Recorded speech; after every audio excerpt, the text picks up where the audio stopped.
Oh my fucking god.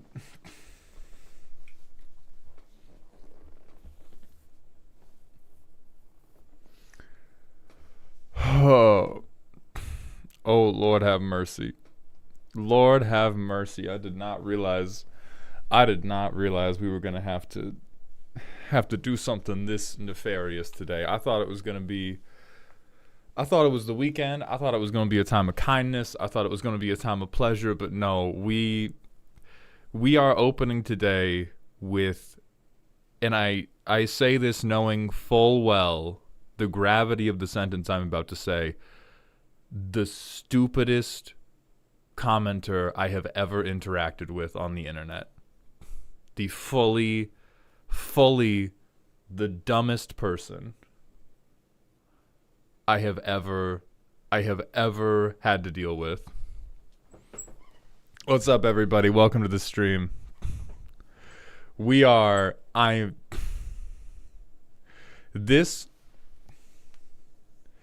God bless you, Juan. God bless you, Juan.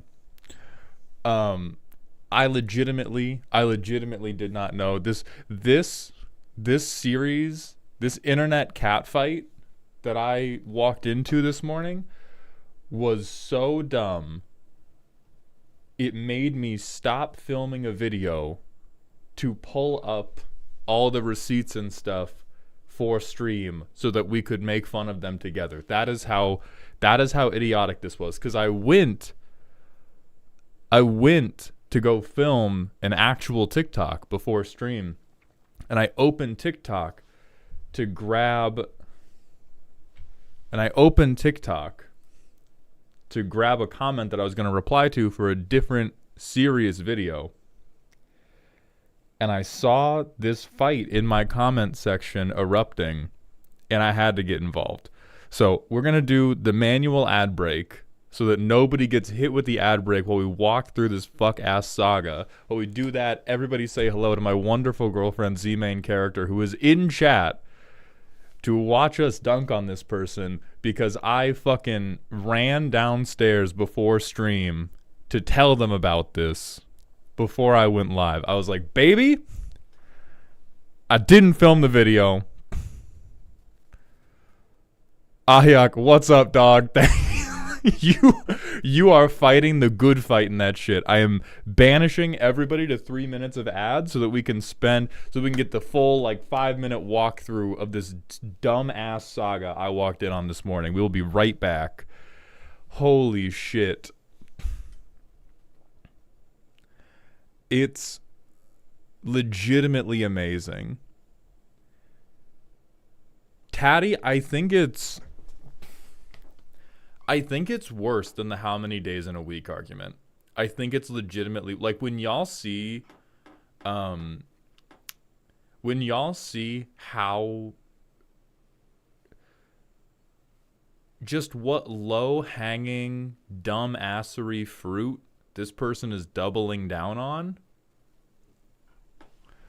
it is amazing. It is truly amazing. Alec, man, hit me with that personal question. That's going to be the vamp section for the day, and then we're going to get into the deck roasting for the day. Umbuka, is he wrong in a way that could easily... Sorry. Umbuka wants to know, is he wrong in a way that could be easily solved with Google? Mango, save that read. We're going to need it for the short we make. Alec, man, you can ask it now, because I think some people are still in ads. I want to do this once everybody is out of ads and we're not going to get interrupted, so we can just talk through it without anybody getting hit with a 30-second ad read. And the personal question we'll cover and then get into this.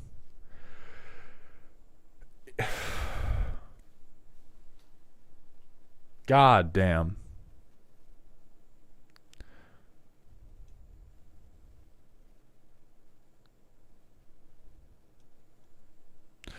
What is the days in a week argument and how do I get in? Zoria, somebody, as best I can remember, the days in a week argument was a thing that started on a bodybuilding forum where they were like, I lift every other day, which means I get 3 workouts a day or 3 workouts a week or something. And somebody was like, well, don't you get 3 one week and then 4 the next week? Because off on, and each week has an odd number of days. And they were like defining a week as Sunday to the next Sunday, but including the next Sunday, and refusing to elaborate on what the fuck happened on the weeks where there wasn't like they were double counting Sundays on their calendar. Anyway, Atrax says, thank you for the 100 bits. Yes. Dale, thank you for the $10 super chat. I appreciate that contribution to the dog paw, my friend. Well, we got time, Aldo. Wanted your advice. My Torbrand deck is running out of gas. How does splashing some blue card draw and switching to Gearson Starn sound? That is probably going to work. If you switch to Gearson Starn, the deck as a whole is probably going to revolve around the card Curiosity instead of typical blue card draw. Oh, I'm in all caps because I was hyped up. But if you switch to Gearson Starn and you want a burn deck that doesn't gas out, this is the type of draw effect that you need the most of. You don't need to go like, oh, I'm going to opt, oh, I'm going to consider. Like, you just do Gearson Starn pinging, and then Gearson Starn will draw you like 6 cards for every ping you do. So that becomes your card draw. Like, it changes things a lot. And then we're still looking for Elikman's question. We have Gixnick's personal question. What's my least favorite toe?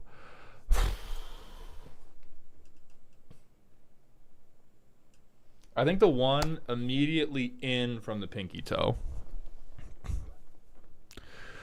There's a follow-up from my Stormcast card from yesterday and has 2 parts. First part, you see the response I typed out in chat. I remember seeing it. I do not remember the content of it. Second, would you rather I remove the Anvil of Apotheosis rule and just give them better effects, or should I keep it and double down on time counter interactions with their Jeskai commanders?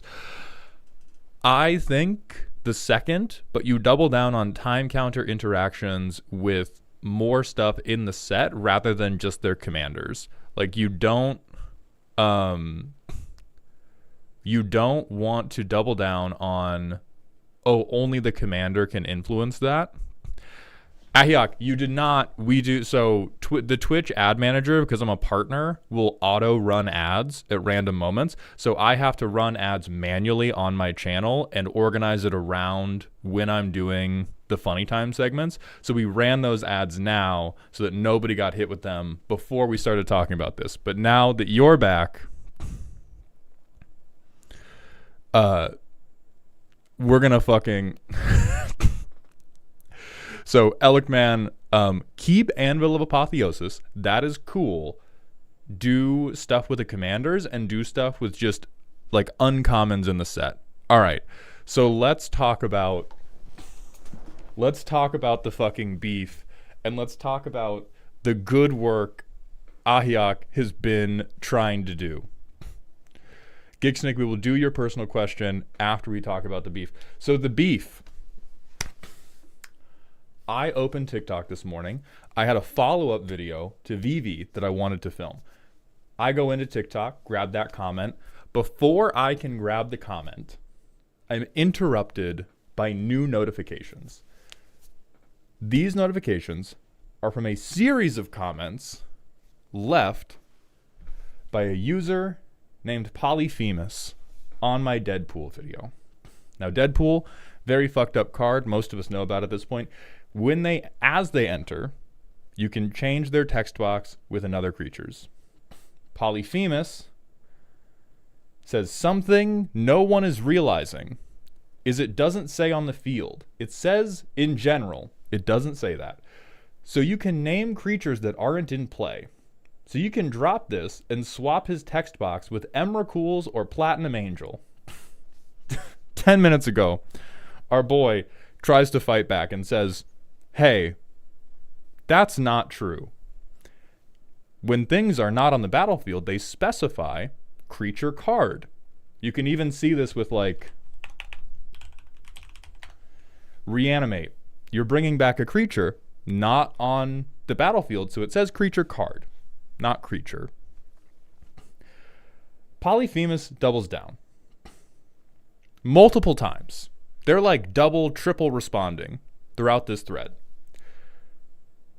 So when I'm going to look at this for the first time, I tell them, dog, with love in my heart, you are diabolically wrong. It's got to be on the battlefield. They double down again.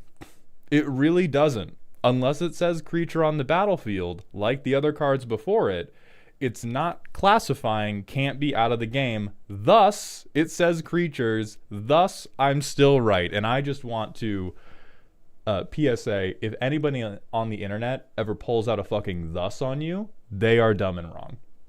If anybody in the internet ever hits you with the thusly, they have fucked up. Now, they have a moment of near comprehension where they go, then why wouldn't it say that? Like all the copy cards before it. They have the musings of a point. Because clone says on the battlefield. There are a number of other clones they bring up in this argument where the language has historically been, they say, on the battlefield. They did not put that on Deadpool. Having curiosity about that difference, totally fucking reasonable. But let's get less reasonable. Oh my God, they're not going to hold on. They're not going to let me view all 14 more all at once.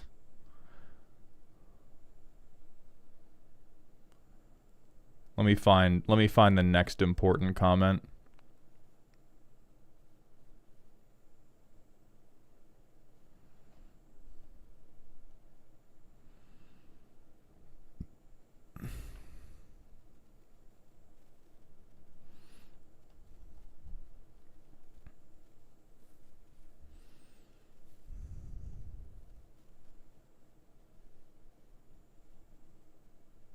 We're going to zoom in for this part. Right above my head. One simple Google search proves you wrong. This is the point at which I begin to become suspicious about the nature of the information they are working with.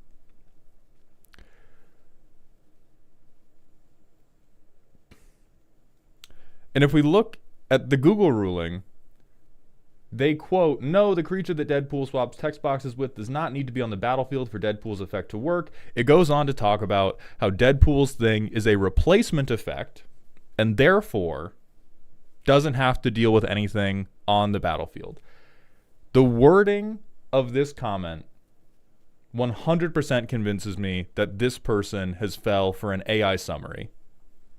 So I asked them at one point, oh, I wish to God that TikTok on fucking, oh my God, not being able to view more. So I asked them, I had to ask them twice, hey, please tell me what you searched for. At one point I tell them, I'm going to make fun of you on stream.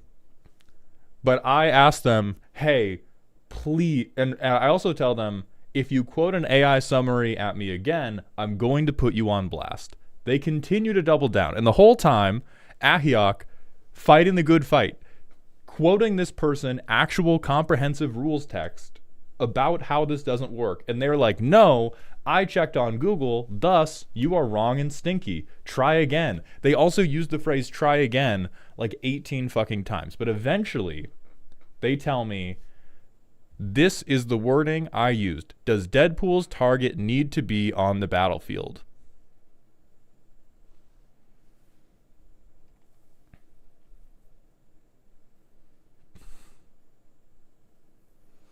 This dumb motherfucker, you guys. This dumb motherfucker, you guys. And the most fucked part of this is this is the natural consequence of AI. Obviously, you should not have trusted Google as a divine source of information to begin with. But Google AI is now spoon-feeding people wrong information that it's sourced from a fucking Facebook comment. Motherfuckers are asking ChatGPT for health advice, and it cannot even successfully quote the magic rules, which are some of the most written down rules in the history of ever.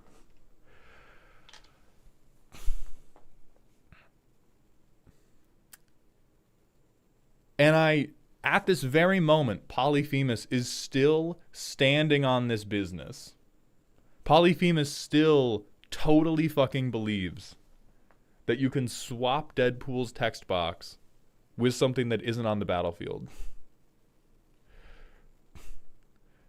See, Taylor, why can't Wizards fucking publish official rulings immediately when they make bullshit cards like this? Write down what you fucking intended it to be. They did.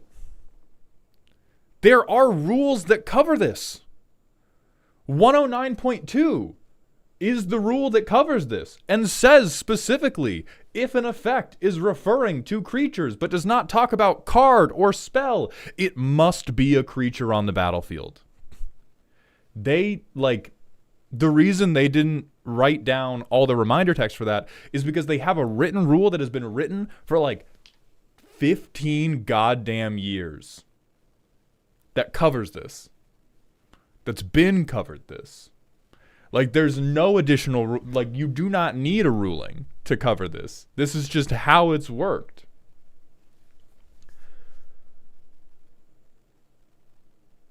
What in the absolute... This is what Google's AI, this is what Google is sourcing its information from.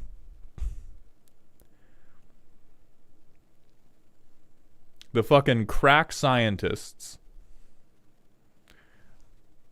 The top machine learning scientists in the world are sourcing their fucking their Google AI information off of Facebook memes and presenting it to you as stone cold fact.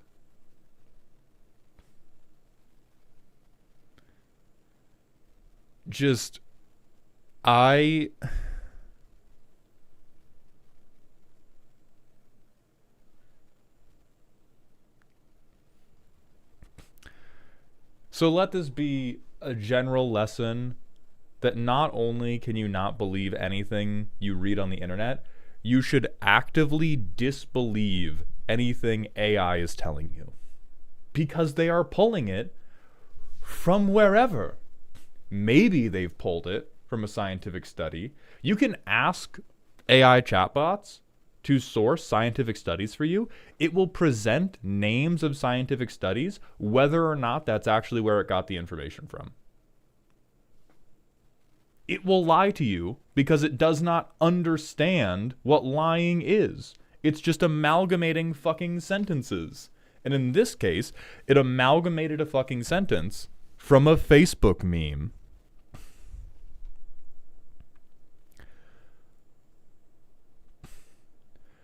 Yeah, as Hardhat's saying, it will, AIs will cite studies that do not exist. It will cite studies that have nothing to do with the topic you asked it about.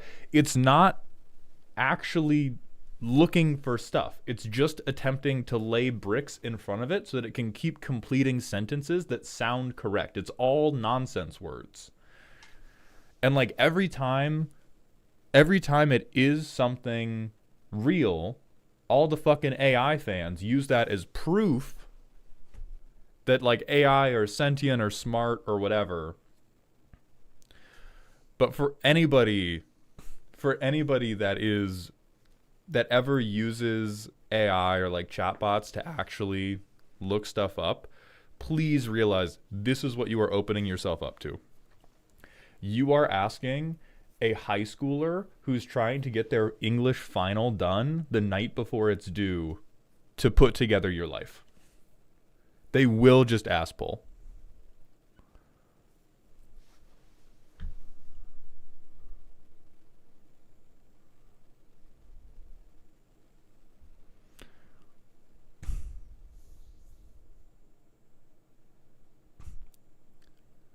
Maybe I just want to hallucinate my answers, Maul, then play green. But holy shit.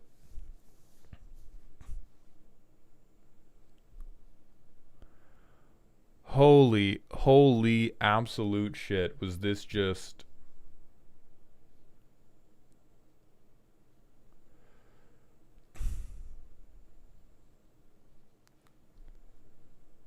But what if I wanted to find a 15-year-old Facebook post, though? Maybe it'll work for that. It makes me wonder why MTG includes Battlefield on other cards but left it off of this.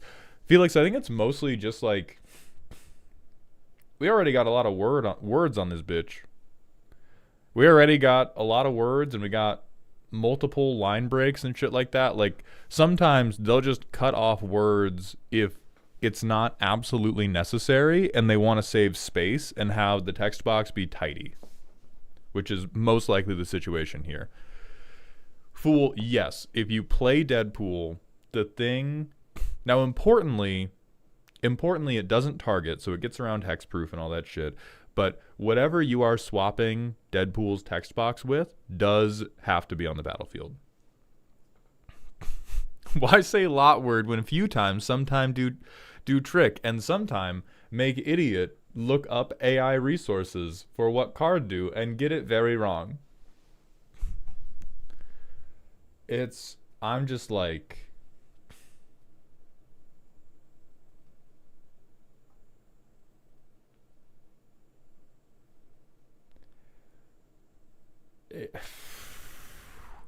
My fucking God.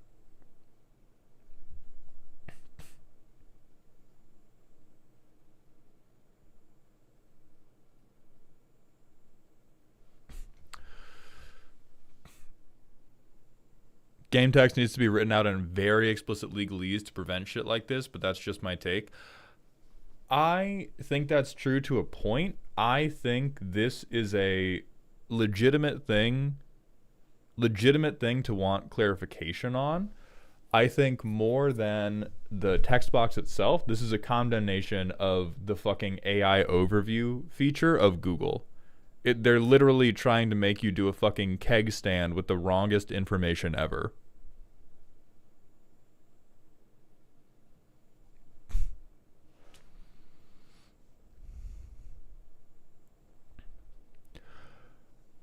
Like because the legalese is written out in the comprehensive rules, and this is it's 100% in line with the comprehensive rules. Like if the fucking chatbots that Google was presenting as AI were able to pull from actual real sources, this wouldn't be a problem. Like the problem is that the AI overview thing is just pulling slop out of fucking wherever and presenting it as fact.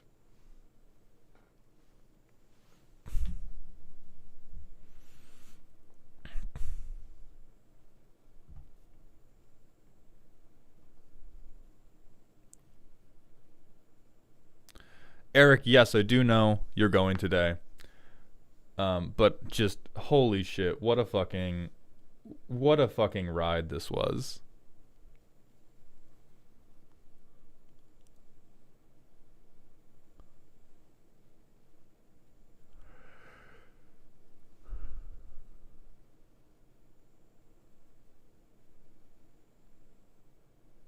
Thank you for fighting this dumbass in the comments. Someone showed me AI ruling for the keyword protection that was amazingly wrong not too long ago as well. And I would not be surprised if that was sourced off a fucking Tumblr meme.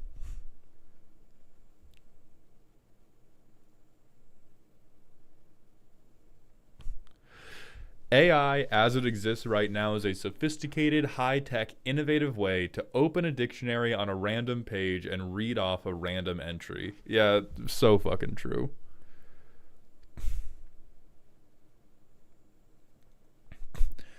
Million Ants, out of curiosity, I asked the same question, but also asked it to cite only official MTG rules, and I got the same answer. Yes, because the AI will lie to you because it doesn't understand what lying is. It doesn't know. When you tell it, only pull your information from this source, the AI just goes, oh, those are just fucking words. Cool. Like, it's literally, like, that is the problem with everybody going, oh, it's sentient. Oh, it's has a higher intelligence. Oh, it's actually, the AI is doing research for me. It is just attempting to compile a sentence that it thinks you will accept as an answer. It does not need that answer to be true. It just needs to put together a string of words that make you nod your head. That is what they are designed to do. And so if you ask them, hey, please only pull from peer-reviewed, published studies and tell me what studies you pulled from, it will tell you it did that, and it will make studies up. It will cite studies that might be real but have nothing to do with the question you asked it. It will create false quotes about what is in those studies because it does not understand or care what you mean by that. It only cares that it can put together a sentence you might accept as an answer to that question.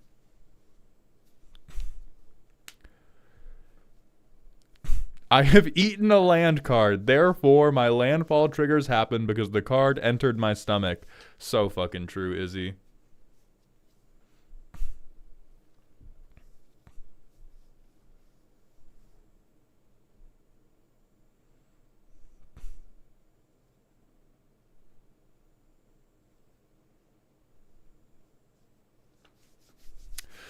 I mean, Alec, the thing is they do lay all of them out in the rule book, and to lay out, like if they laid out this situation on the card, there would just be another piece of it that people got wrong.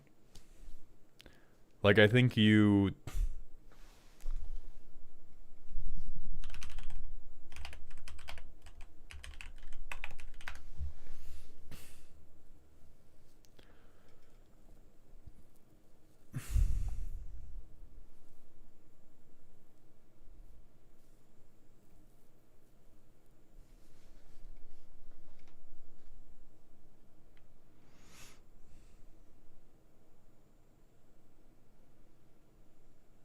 how the fuck do I just...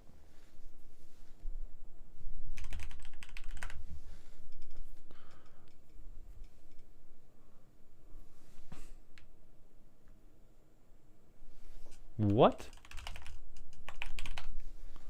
How is this not on Gatherer?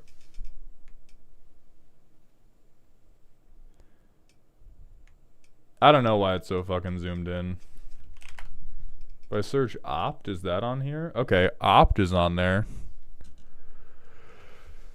I mean, Scryfall, the thing is Scryfall doesn't have rulings on it because this is not some shit we need rulings on.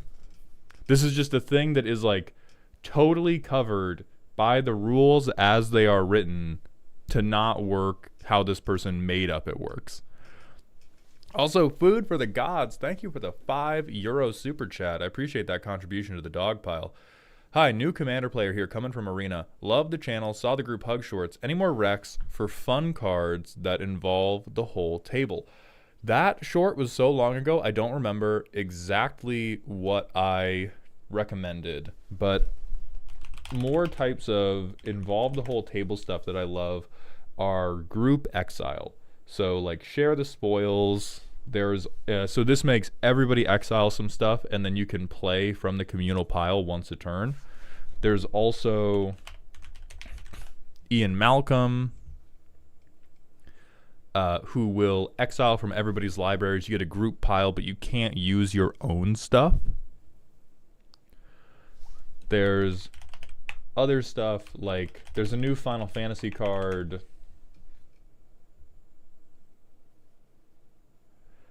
called Triple Triad, where everybody exiles stuff and you get to free cast it if your thing is the most expensive. There's Gonti Night Minister, which instead of group hug, I call group thug, because you let everybody steal from each other. So those are some little fun ones. Demonstrate cards are good too. Then for Gixnick's personal question was, how do you feel about high mana commanders versus low mana commanders? The more Magic I play, the more I prefer low mana commanders to high mana commanders. So this is like 3 and below versus 5 and above. To play a 5 or above commander, it has to do something really, really good for two reasons. One, the bar keeps getting raised on what even a bracket 2 deck should do. Like the bar for this is casual keeps going up and up and up and up and up because of power creep from sets like Modern Horizons 3, from Tarkir, from Final Fantasy. And so now, if I'm playing a commander that I have to spend multiple turns ramping to, it probably needs to blow the game wide open when it resolves. Or it's just not good enough anymore. I don't like that for a number of reasons. The big one is I really, really dislike games that come down to, I'm going to play this one big shithead. If you can remove him, I'm fucked. If you can't, I lose. I think those are really, really boring patterns for games to take. I like there to be much more of a back and forth. And then the other reason is just like you have way, way fewer bad opening hands, and you have way, way fewer boring games when your commander is part of your early curve out. If you can very reliably just be like, oh, my hand has 2 lands in it and some spells, I can keep this, I'll play my commander turn 2 every single game, and then I'll do something, that's way better for table action. Like, you can still mulligan to get, a better hand if you need it, but if you have, like, if you're playing Sauron, the 7 mana Sauron,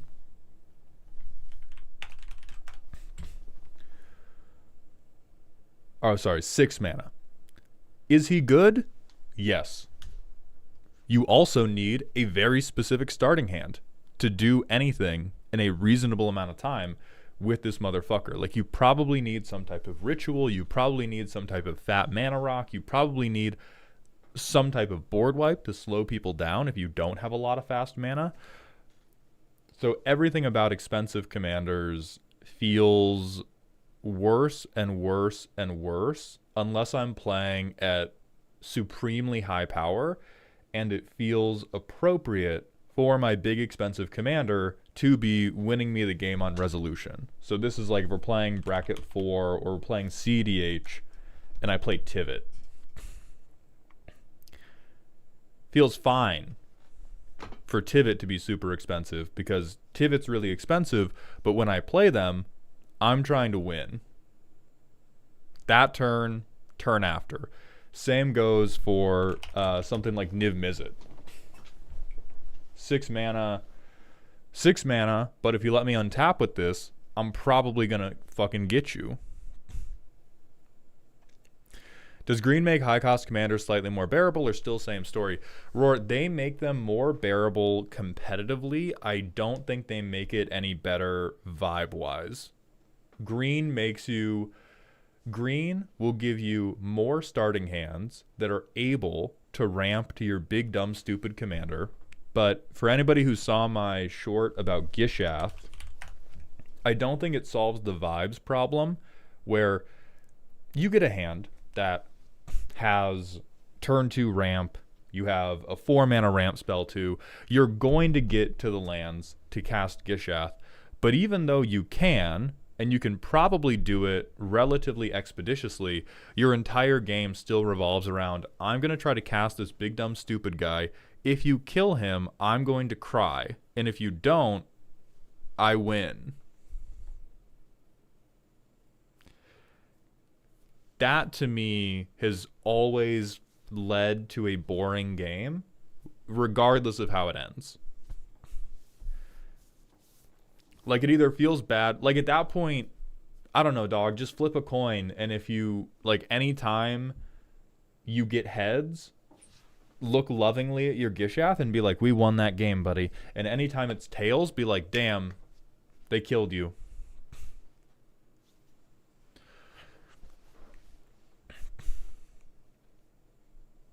That seems like a non-issue if the player doesn't cry, like if they legitimately like to play all or nothing. It does not become a non-issue for me, which again, I'm not the ultimate arbiter of what's fun.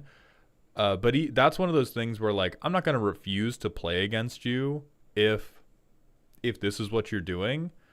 But I don't find But I don't really get any joy out of those games. They're just never interesting to me.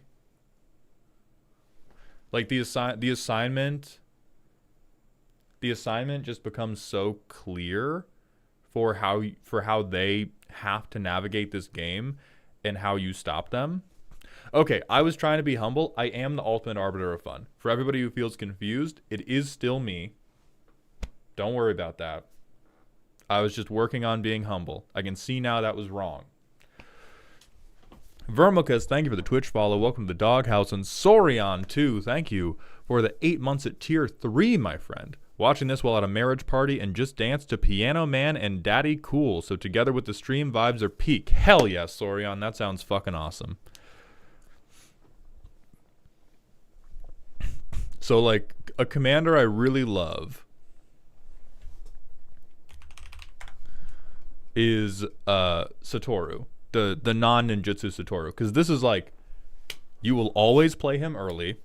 It is not unreasonable for somebody to shoot him, although it would be like, there's a lot of times where I would disagree with the threat assessment if you shot this man on sight, but he's going to make stuff happen. If you kill him, it's very likely that I can land drop into playing him again and trying to get my ninjas back online. And then, yeah, Ginger, of course you play it as a fucking infinite combo commander. Fuck off. Matthew Green, thank you for the $2 super chat. I appreciate that contribution to the dog pile. That's why monolith commanders are boring to build. Yeah, that's really my ultimate feeling, is if the deck totally stops working,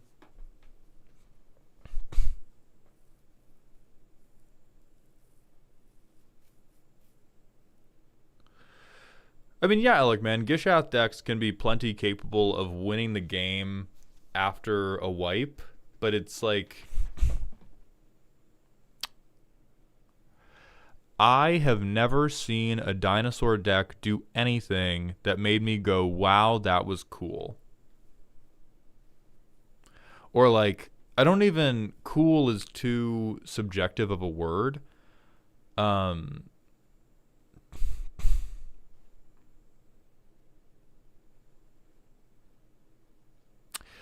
I think dinosaur decks are the Magic equivalent of watching videos of dudes breaking ice. If you have not been exposed to videos like these,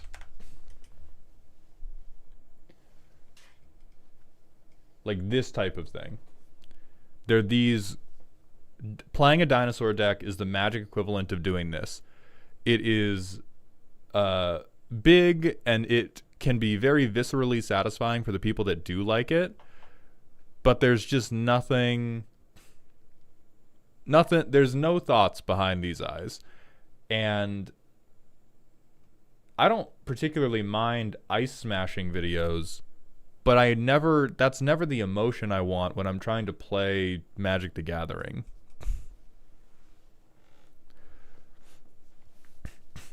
So it's not unfair, and they can still claw back even if you remove them like once or twice. But it's just, I don't know, dog. I feel like you would be equally happy if I pulled up brain rot videos of dudes smashing things and passed it to you. Like, equal neuron activation.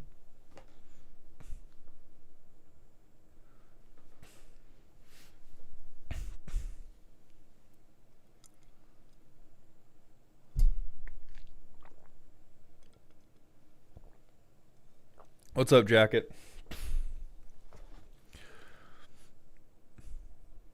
I find this complaint extends to most typal decks. I agree with that, Ginger. I hate Kindred decks. I hate them. I think every Kindred deck would be immensely improved by having 5 to 10 non-Kindred pieces that actually focused on a game plan. Like, so many people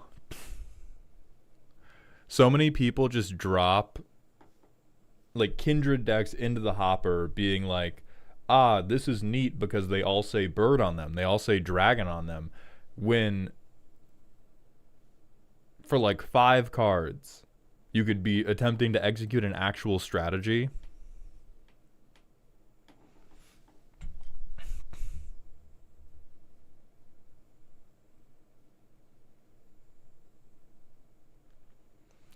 Fair, but such is the way of the archetypal Timmy. They don't mind that experience if it means they get to do a big, cool, splashy play. Right, and that's why I'm saying I'm cool with you liking ice smashing videos. I typically attempt to avoid those games because people who play like that are oftentimes impossible to meaningfully politic with.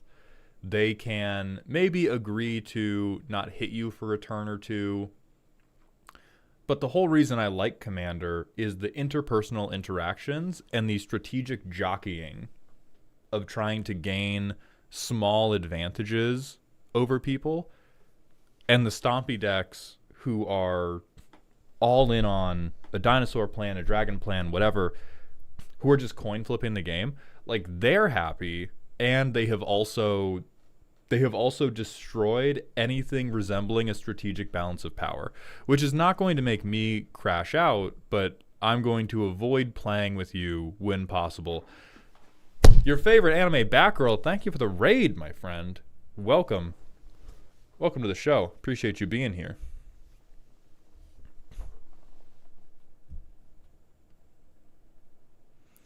Also, Frozum, thank you for the 1 month at tier 1, my friend. Welcome to the dog home.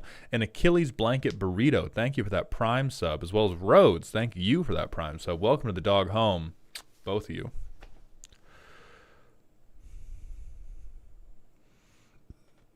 Kodri, yes, immediately agreed. The Tarkir commanders are very much Swiss Army knives.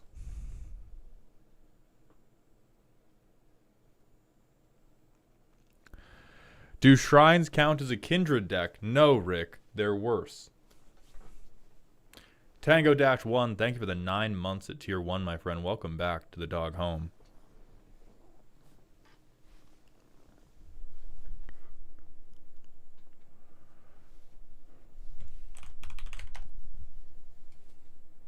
No. No. Bad.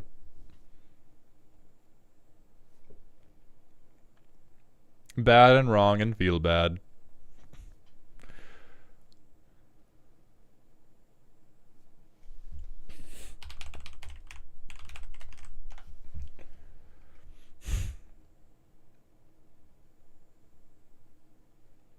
Okay, let me pull up the roasties for today. So today we have Eric Baum, who I know is here. We have Lord Xavier, who I'm not sure if they're here yet. We have Glass Geo, who I'm pretty sure I saw. We have one more person. I think it might have been Grath that we rescheduled to today. Perfect. Grath is here. Xavier's here. Then everybody's here. And we're going to get it rocking and rolling with Eric Baum in just a little bit. I'm going to hit one more 1-minute ad break so that I can use the bathroom and re-up my water before we get into it. And Middle42, thank you for the Twitch Prime sub. Welcome to the dog home, my friend. Okay, Grath, we can definitely get you by then. Okay, 1-minute ad break. Then we're jumping in to Eric Baum's silly deck.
All right.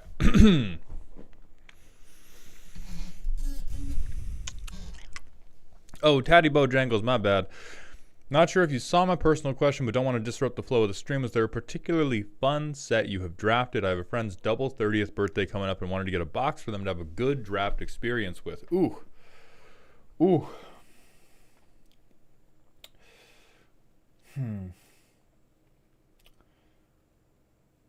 So I'm not going to go off of my personal experience. I feel like my personal experience makes me actually worse at answering this question because the time span in which I have been a good drafter, very small. There are a lot of sets that I saw and I was learning how to draft on them, and I was like, this sucks, because I was awful. Now, going off of my friends who love to draft and are at varying levels of experience, Tarkir Dragonstorm, allegedly very good. Some people liked Bloomborough. I hated Bloomborough Draft. Bloomborough Draft is... It's very easy to do... it's very easy to build your deck. Duskmourn Draft was cool. But Bloomborough Draft was... It was tremendously easy to build a deck because you just, like, picked a creature type and then picked out of the, like, group of 3 creature types that were in it. And then, boom, you had a deck. And then it was literally just like, okay, how lucky did you get? You picked your creature type in pack 1. How much of the stuff for it did you get in packs 2 and 3? Not a lot. Too bad, dumbass. Somebody got perfect Boros Mice. Like, I would see decks in that draft that felt like standard decks because the archetypes were so focused. Like, I would see fucking Rakdos Lizards decks that I would net deck a standard deck a week later, and I was like, this is 80% of this fucking standard deck.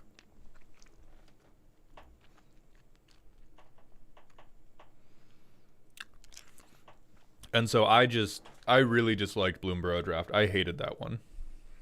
But I've heard great things about Tarkir Dragonstorm. I enjoyed Duskmourn myself.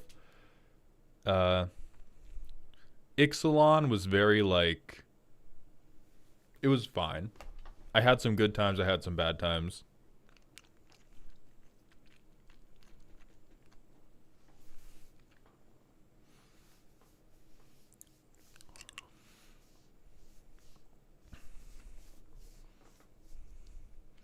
Predictions on Final Fantasy draft? I mean, I'll probably draft a fair amount of it. I think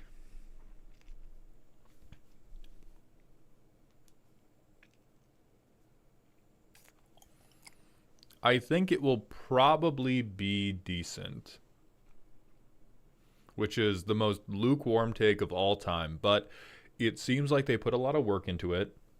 It seems like there are some really good late game bombs. They have done a lot of stuff that will, like, make a body on entry, and they're making, like, equipment matter. Better than Aether Drift for sure. Infinitely better than Aether Drift.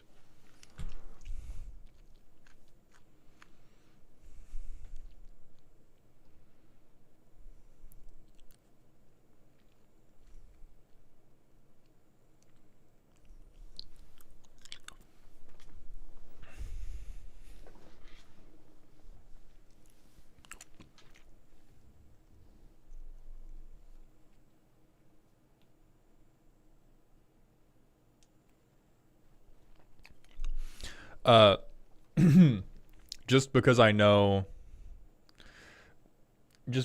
you all are waiting.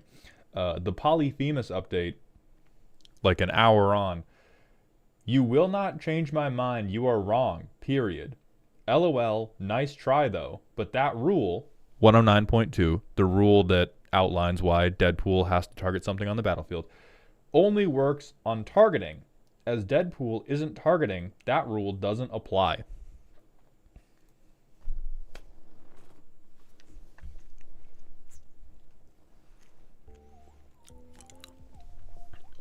Black Hole Beauty saying they have to be trolling at this point. I I think they could be. I don't even know if... I think they could be sincere. I think this could genuinely just be the most anyone else has ever talked to them, and so they want to keep it going. And so they're trying to keep their mind as closed as possible, because if they allowed themselves to be legitimately curious about this, they might have to admit that they lost a conversation.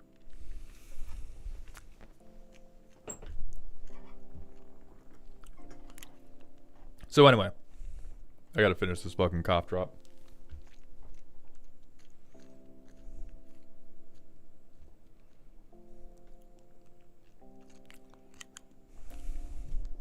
All right.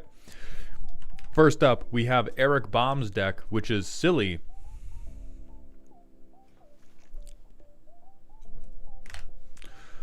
I want it to be the ultimate steal your commander and sack it for value deck. I fell in love with the queen, and now we must bring her many offerings. I have never played commander, and looking at the deck list burnt me out of playing MTG Arena in like 2 months, so I'm not looking anything up.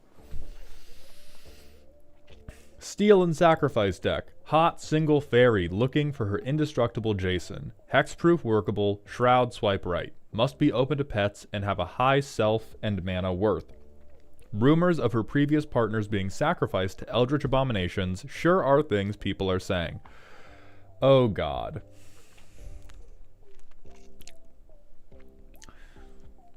You may choose not to untap Rubinia Soulsinger during your untap step, and you can steal a target creature for as long as you control Rubinia, and Rubinia remains tapped.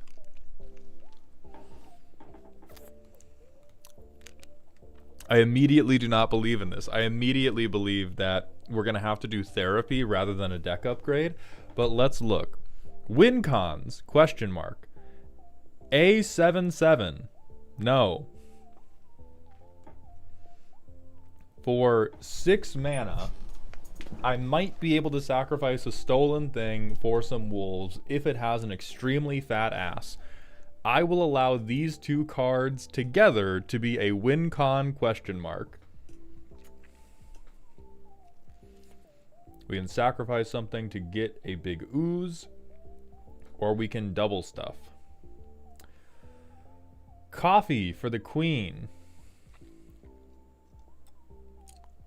Oh, this is quite bad. Alright, so we're trying to utilize tap Rubinia, untap her, retap her. I believe this works, but I'm not sure because I've never played with this card specifically. I don't care what you say, Google AI.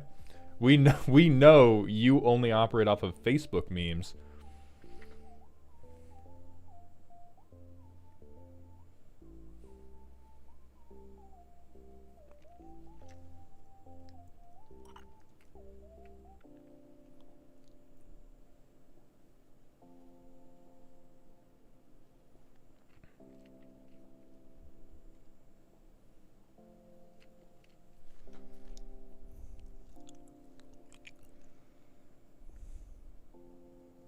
Oh, we're sacking between untaps. Okay. Jeffrey, thank you for the tier 1 Twitch sub. Welcome to the dog home, my friend.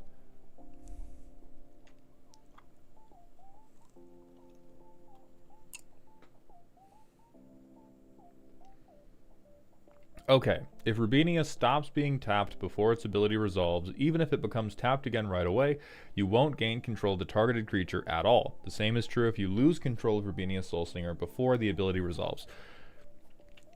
Then instantly I despise that we have so many of these. I can understand being like, okay, well I shall tap her, I shall sacrifice something, I shall untap her, I shall tap her, I shall sacrifice a new thing. That seems to be playing for Christmas Land when I really like to be playing for Pee Wee Softball. I want a deck like this to make me happy because I have stolen one thing, not because I am trying to set up a Rube Goldberg machine that allows me to take 18 things. So let's see what the payoffs are. Hey, that sure does let you look at cards. Sure does let you look at cards, although I'm not confident why you can delve. Hey, that sure does let you look at cards. All right. I'm with this. Good payoff. Good payoff.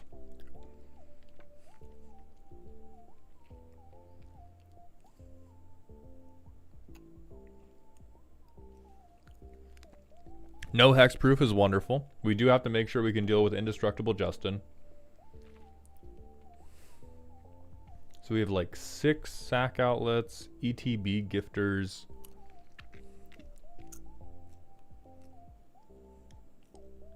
Okay.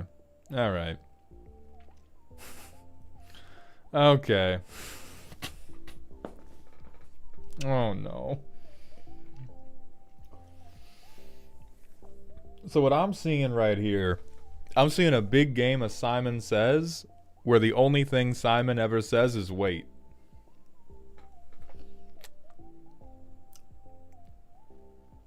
I don't think the deck is built irresponsibly. What you have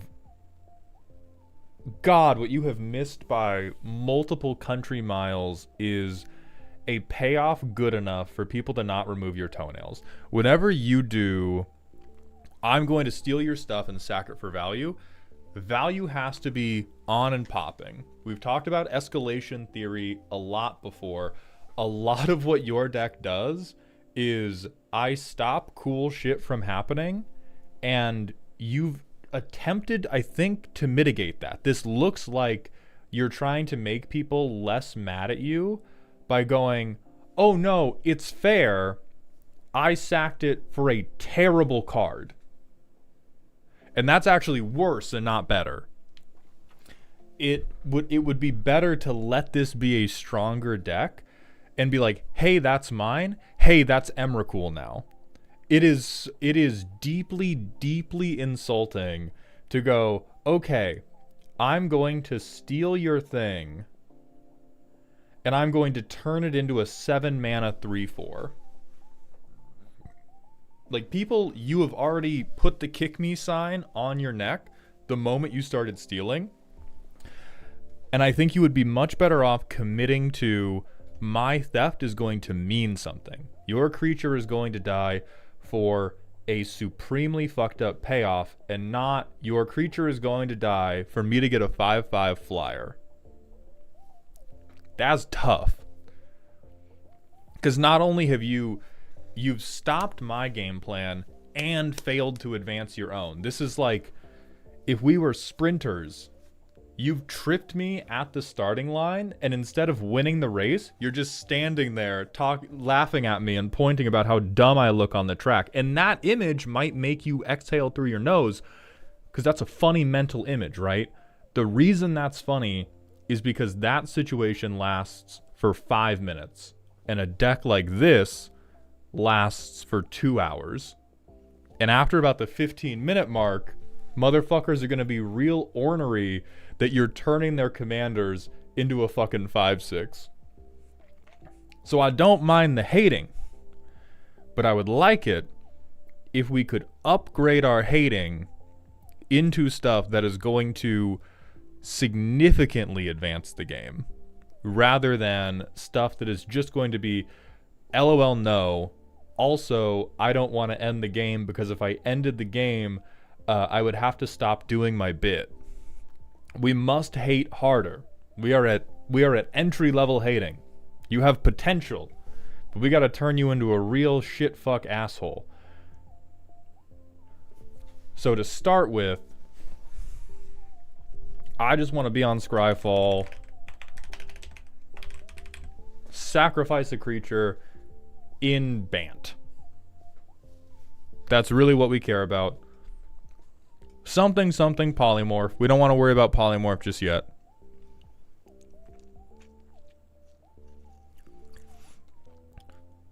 Eric, yes, it is a good dream. You might not know how to turn that dream into reality. I do. I'm going to help you out. But I'm going to tell you for free, the way that dream becomes real is not by making 4 2/2s.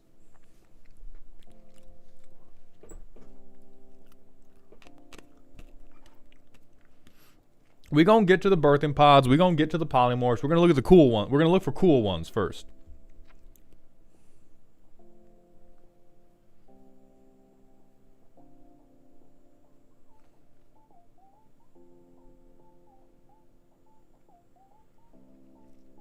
We already have greater good.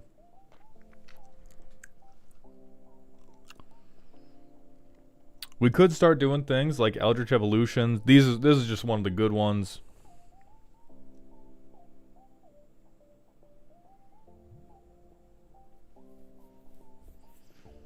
I think I gotta get my...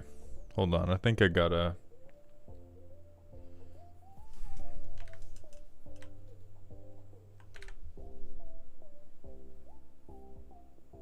Okay, that looks better. So we have Eldritch Evolution, we have Birthing Pod, we have Neoform.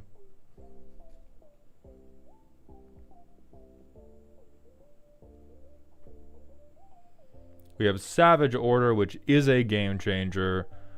We have Vivian on the Hunt, although I do fucking hate Planeswalkers. We even have like Birthing Ritual.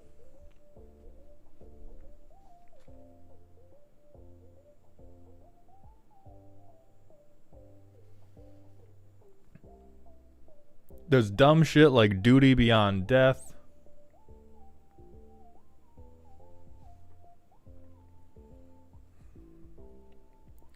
There's Altar of Bone. This is, God, what a bad equipment, but almost. See, this is how you double up. We don't worry about, I don't think we worry as much about like, oh, I'm going to tap my commander 18 million times in a turn. I tap my commander, I steal you bitch, I spend 4 mana to sacrifice the dumbass to steal somebody else's bitch forever.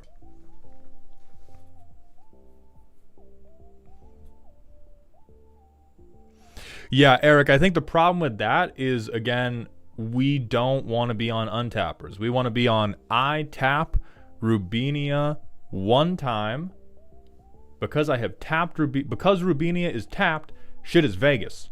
I am using Eldritch Evolution or Birthing Ritual or Vivian on the Hunt or Neoform or any of these fuck-ass cards to turn your card into one of my very, very good creatures.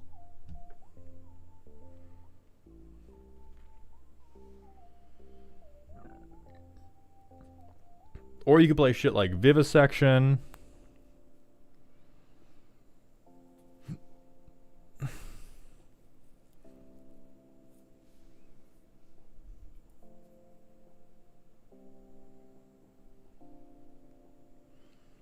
This one also fucked up new Final Fantasy card, Yuna's Decision. So you can sack their creature to draw a card, and then you get to put a creature and a land into play. Like, this is the type of shit you want to do where it's not, hey, I'm going to assemble this big board state that allows me to sacrifice shittily 8 times. We get 1 sacrifice. Shit's off. I am now successful. I am now immediately successful. And it also makes politicking easier. This is something Hard Hat's bringing up. But if your game plan on Rubinia is, I'm going to rob all of you, suddenly 3 people have very good cause to form a neighborhood watch dedicated to putting nails in your shoes.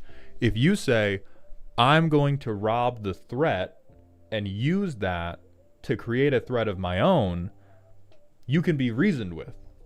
You can be directed at whoever the table confirms, like, this is who we need to fuck up. Now, they'll still get mad at you for turning it into like an Emrakul or an Ulamog or whatever the fuck you turn it into, but you are much more able to play mind games, and that's how you get people bowing to the queen. You will have people offering you fealty, offering you deference if they think it will allow their commander to survive, rather than like, oh fuck, Eric got a Phaedo Alchemist, he's about to pick all of our pockets, quick, bang, bang, bang, bang, bang, and then you're just dead.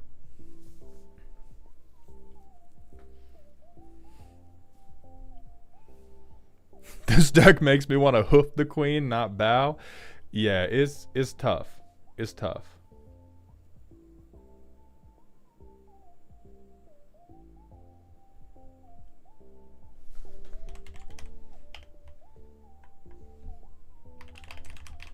Somebody else recommended this, which there shouldn't be as many as there are for sacrifice. Only 4.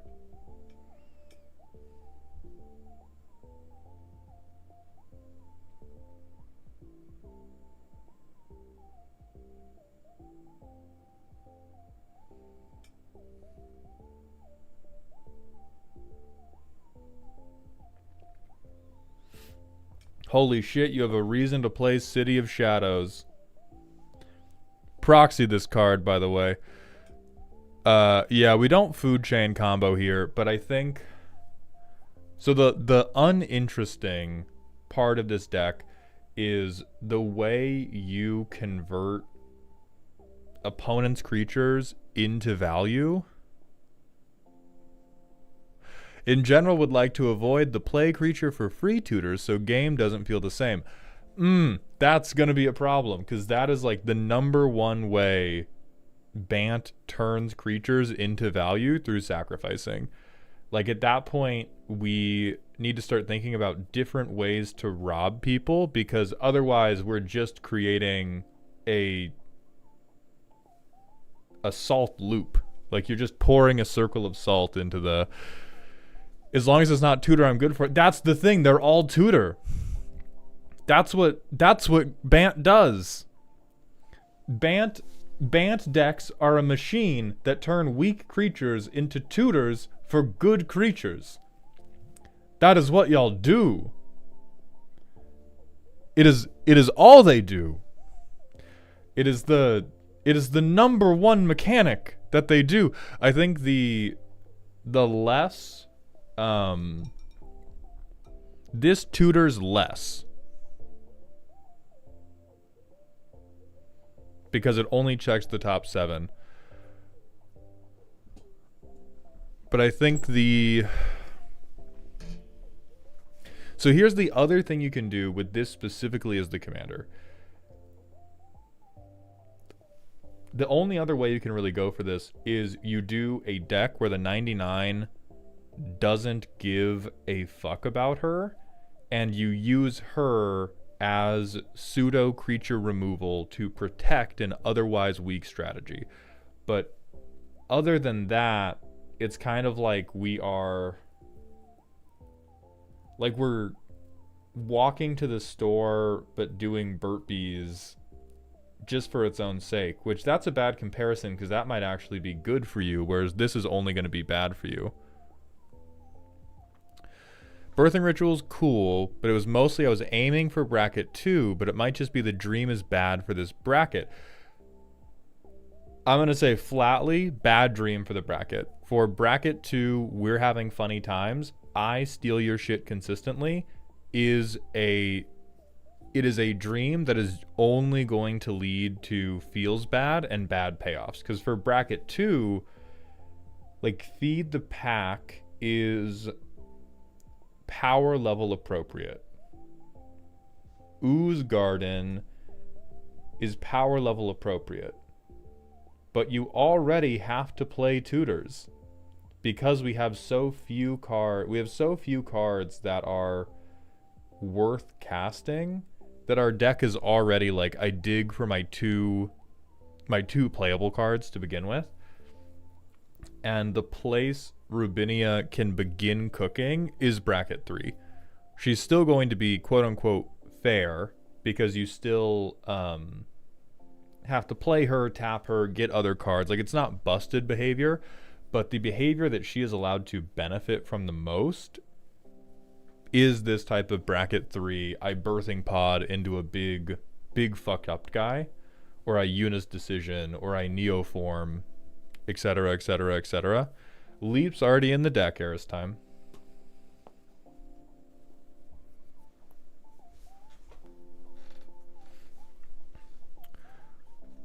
And then there's a lot of stuff we could talk about with respect to like what's better card draw, what is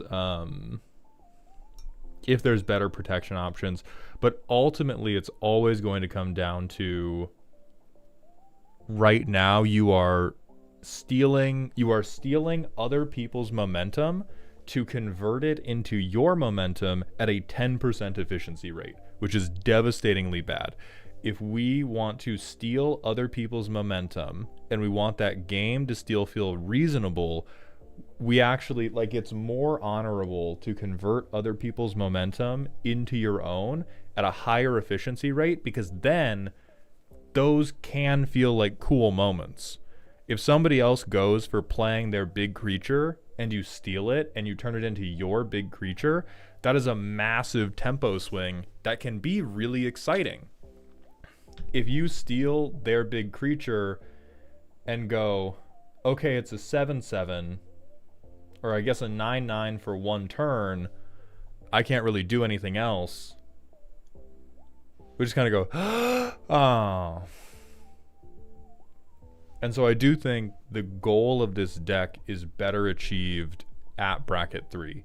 You can attempt to muddle through this with bracket 2, but all of the good payoffs for sacrificing stuff like this is gonna be higher level. We could do Breenard. The problem with Breenard is we then, like, this could be a bracket 2 payoff because we at minimum make 3/3s with trample, but because we're making them 1/1s, Breenard typically benefits from you having a deck full of good creatures. Our deck is full of cat piss, and we are just hoping that we will take something else good. So the things we take now have to have good static effects, or they have to have good ETB effects, which is kind of a big ask for something like this.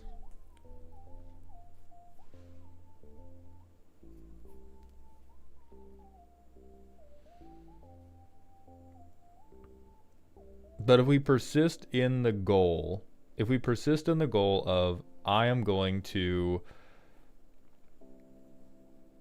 do this at bracket 2, at minimum, we cannot be untapping this fucking much. What about flicker effects, which let you keep it, like Cloud Shift? Could turning the deck into a perma-steal deck work? Perhaps, yeah. Let's look at that.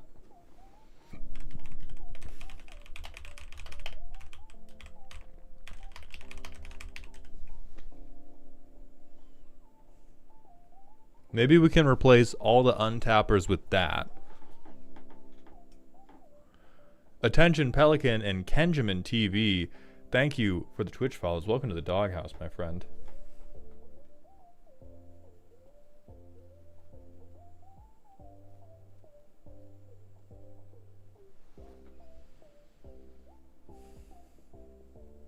That says own. Okay, so we could be on something like Conjurer's Closet. We can do Cloud Shift.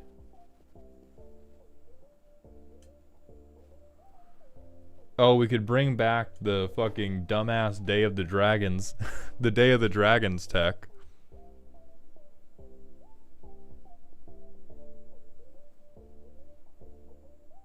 DMC, thank you for the 100-bit cheer. I think the reason this deck feels bad is because it sucks if your bike gets stolen. It sucks worse if the person who stole it just leaves it in the garage and does nothing with it except maybe crash it into a building every now and again. Yeah, it's the track thing of like, you're tripping me to not even win the race. Your boy is me. The bracket system is quite a lot. We cannot break that all down right now. You're going to have to get cool about a lot of stuff really quickly.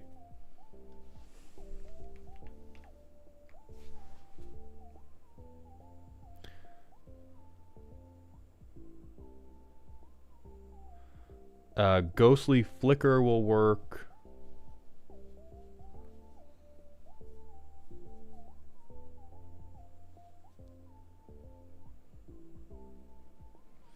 Nephalia Smuggler will work.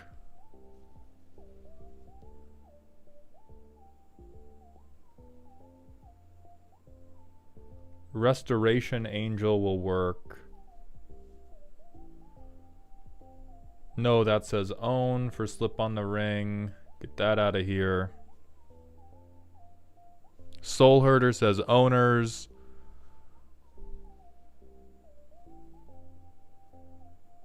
Teleportation Circle is owners. Thassa Deep Dwelling is your control. I think this is the bracket 2 dream. Okay, I'm coming around. I'm going to take back that this is a unworkable dream. I think the part of it that's unworkable is I am always going to sacrifice your stuff. We can do bracket 2 theft, but if we're doing bracket 2 theft, I believe the better endpoint is nice family. I think I'll keep it permanently.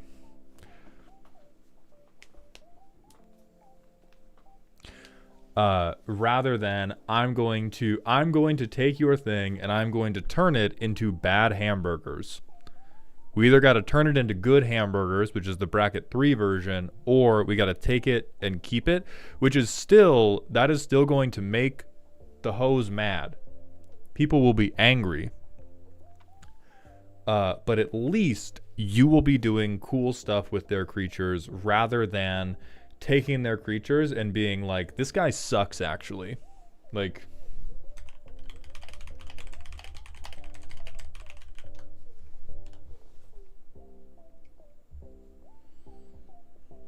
your deck is doing this to everybody else's cards, which is funny as a meme. It is not funny 90 minutes in. And so for it to work at bracket 2, you change all of this untapping shit for the stuff that will flicker the creatures and bring them back under your control. And then you just take stuff permanently. And then your win cons can become any type of creature-based win con. So your win cons can become Beastmaster Ascension. I don't care how good your creature was when I stole it. Now that I have a lot of them, they have a good stat line. Job done. You can... God, there's just so much shit in Bant that is good for making a good board state.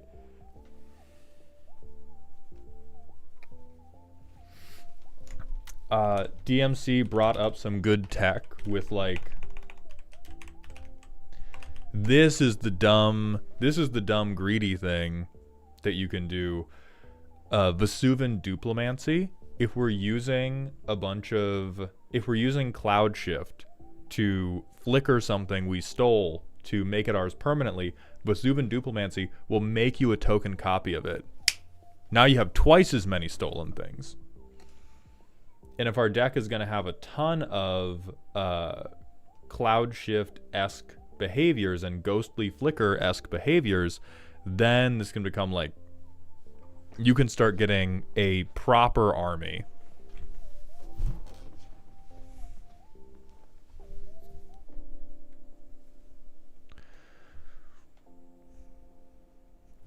Would creatures with good ETBs as something to do with flicker effects when Rubina is dead a good idea, or would that replace her too much? No. You're learning. I'm so proud of you. That is exactly what you should do. The run up to Rubinia, or I would say most of the creatures in your deck that are not Rubinia, should have some type of meaningful ETB effect that will generate you value. So that way, if your game plan is feeling kind of dead, you can at minimum flicker them, and then you'll feel good. So there are like... There's little card draw ones, like Spirited Companion and Wall of Omens. Slime, you are absolutely correct. You are absolutely... Your boy is me. You are absolutely incorrect. Stealing things is good. Taking things is good. There is all kinds of reasons to focus on stealing things and taking things.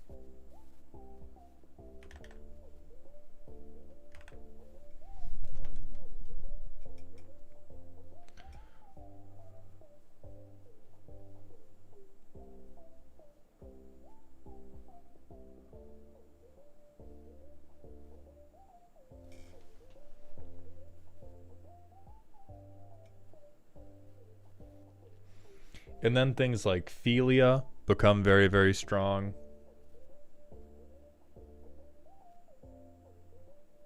I'm actually less sure we can do... I'm less positive on Duplimancy now. I thought there were going to be a lot more of these, to be frank. There are, let's see, 1 targeted spell.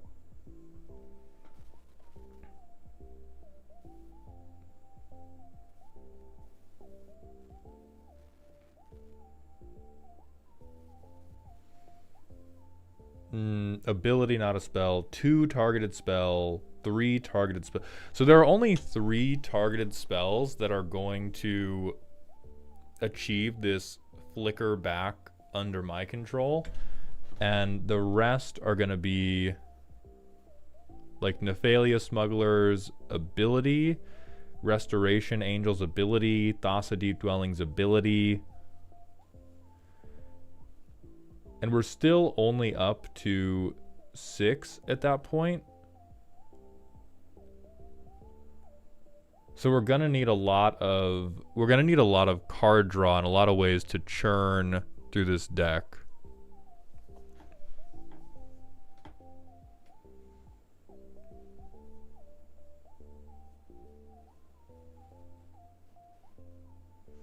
Yeah, but we don't want to run the other flicker cards anyway, is the thing. Like, if we're...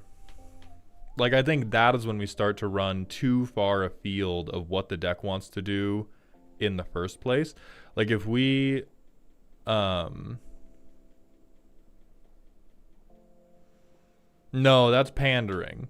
If we try to go like, okay, well, Vesuvian Duplimancy makes it so that I just flicker your thing, you get it back, but now I have a clone. We've spent 3 cards to achieve the same power as casting Phyrexian Metamorph. That's like... Yeah, we can't be doing that. That's way too deep. That's way too deep in the sauce.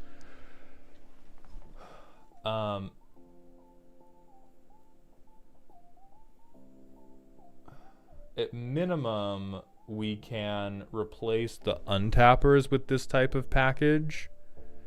And then I think we probably need to add better card selection. Like, make you more able to get to these things without necessarily playing tutors. And so there's some stuff like Stock Up that are just very, very good and solid that we're currently missing in terms of how able am I to pick up a ton of my deck.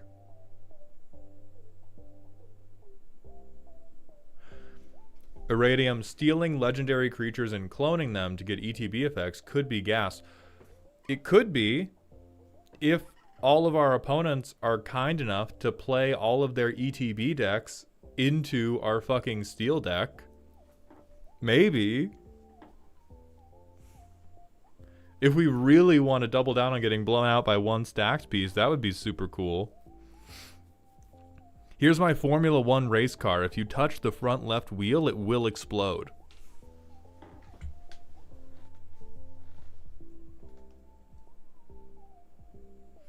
So I'm not a believer in that. What I am a believer in is just more stuff like Stock Up, because we have an incredibly specific game plan. We have to get either like Birthing Ritual or Greater Good onto field, or something like Life's Legacy in hand for any of our steals to feel good. And then, so we have a couple ways to acceptably sack a creature for value, and then the other payoff we want is, well, I'm not going to sack you for value, I'm going to make you mine forever and ever and ever. So the other stuff that I think will be useful for that, at risk of accidentally making you go infinite, which I do not think we yet can, is the stuff that will let you pick these flicker spells back up, because you only have like 3. No, Eric, it would not.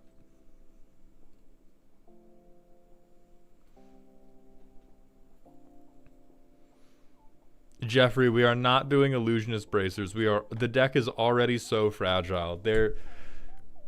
You guys may not know it yet, but under that nice little dress, Rubinia has a gigantic tattoo that says "Kill me quickly." All right, we cannot make her even more likely to get shot.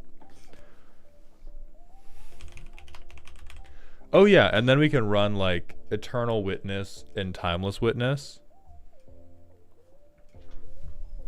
So I would run Eternal Witness. Am I going to recommend Timeless Witness? Hold on. Yes, I am. Timeless Witness as well.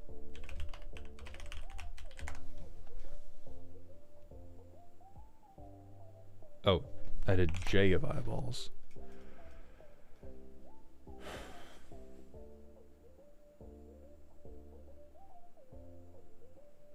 This is cute. It's definitely incredibly slow. I do not think things, even in a perfect world, should be dying quickly enough for this to be a relevant form of card advantage. If you really, really love it, do it. But accept that this is a tremendously bad thing you are putting in your deck. The other stuff is going to be like fact of fiction.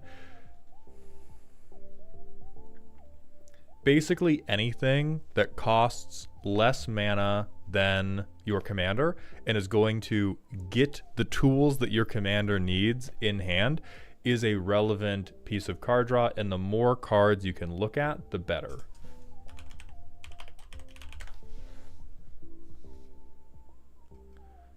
So Memory Deluge is another version of this. I think this is like... This could also go in the deck basically immediately. Fuck off with Reprieve, dog. This card is so bad. Don't listen to the Legacy players, okay? The Legacy players are lying to themselves because in their format, the tempo of one turn matters. We are in Commander, and you have access to blue. Get this shit out of my face. No.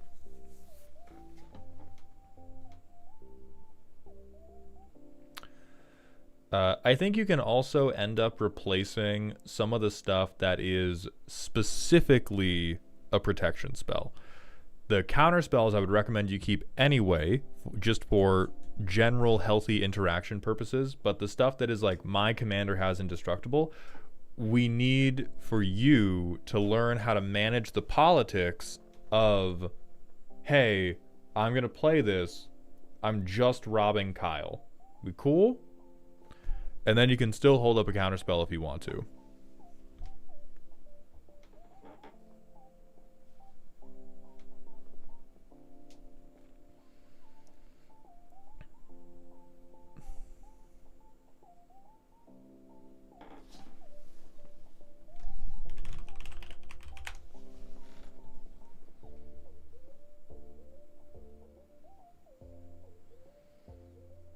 Shifting Grift would be quite funny if we want to do more theft in general. And if we get... So plan with robbing and making mine, doesn't that run into when they die it goes? I think the way to think about it, Eric, is when you take a creature, if it is good, or if it is good enough for you to try to win the game with, you are going to make it yours permanently. If it's not, you are going to turn it into wolves. Those are the two paths you can take. And you're going to cut fucking Decimator of the Provinces. You're going to cut fucking Unnatural Growth. You're going to cut all of these fucking untappers. You're going to cut Elder Deep Fiend. You're going to cut Phantom Steed. You're going to cut... You could keep Profaner of the Dead. That's kind of funny. You're going to cut Wretched Griff. And we're just gonna have cards that are like greater good, or cards that are like ghostly flicker. Like either the advantage you get from sacrificing them is huge, or you're just keeping them. And then yeah, the top end of your deck is this guy. This is your this is better than your commander, and they're going to be in the 99 sneaking around to eventually just take everything permanently. And that is when the flicker game plan, like the flicker sub theme that you have in here, will go absolutely fucking crazy. Sorry, I mean, if I flicker steal a card, then the player loses, I lose creatures. That's why I was thinking I needed to sack it and turn it into something else. You will still need to do that eventually, but with the theft game plan, it's like nothing's forcing you to just immediately kill whoever you stole from. Like that's the type of shit you navigate as a pilot, and why you should have the good sack outlets anyway. Like you should have them to get rid of when it's time for you to win the game. But until then, a lot of the times, it's going to be better for you to just keep their thing for a while.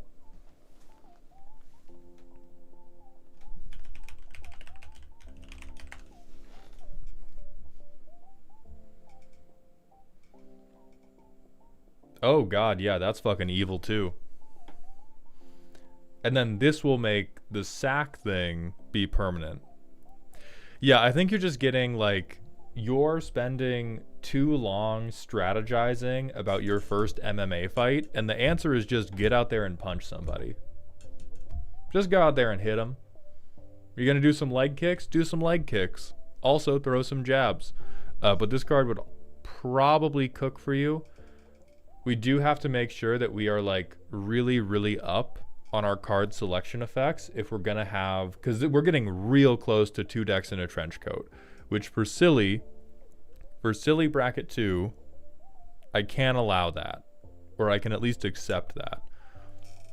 And they like almost work with each other, but we gotta be careful.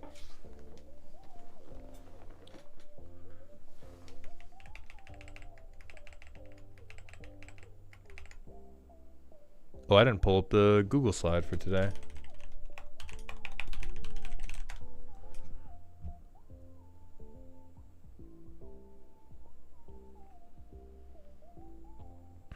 All right, let's clean everybody else out. Nope, not the fucking...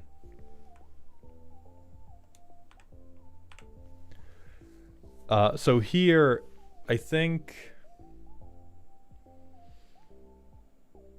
as the deck currently stands, we're very, very close to YouTube short behavior, mainly because of how deep you went on the untapping lines and how resolutely you were in your refusal to run any good creatures.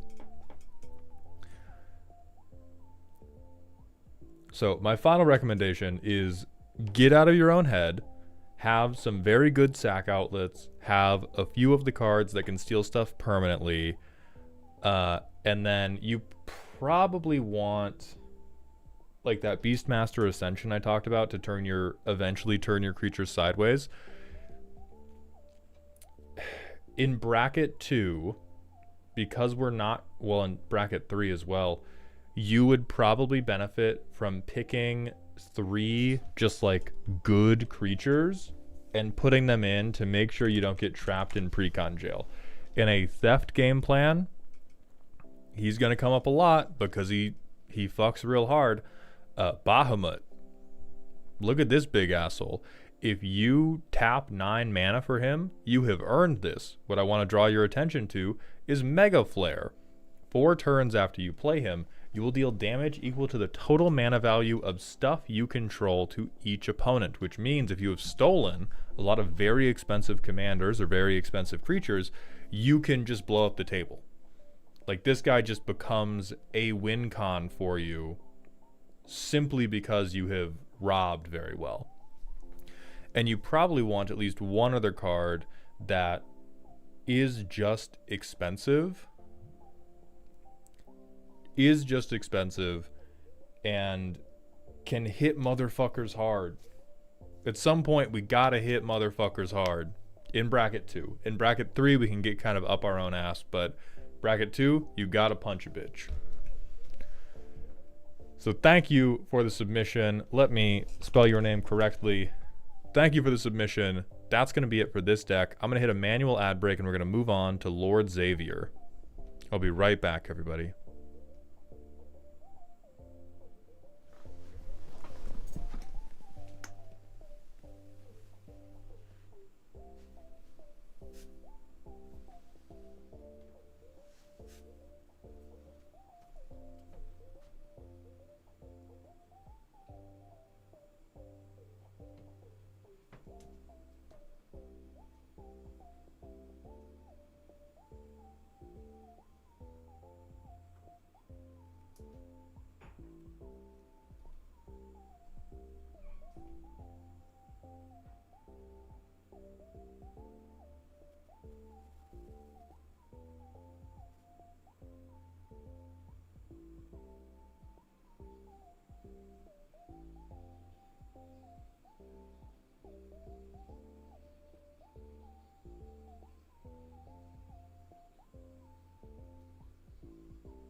Okay.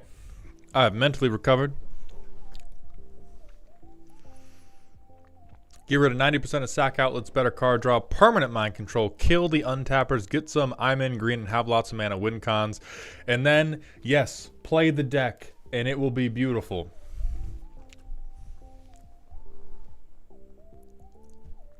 And then Xavier, you have an email for your deck. Let me pull that up.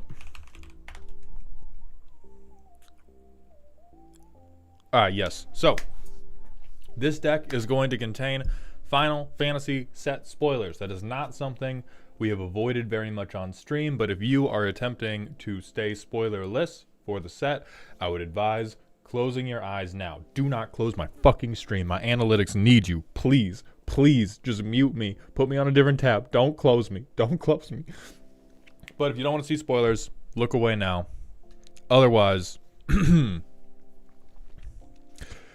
let's get in to Lord Xavier's deck.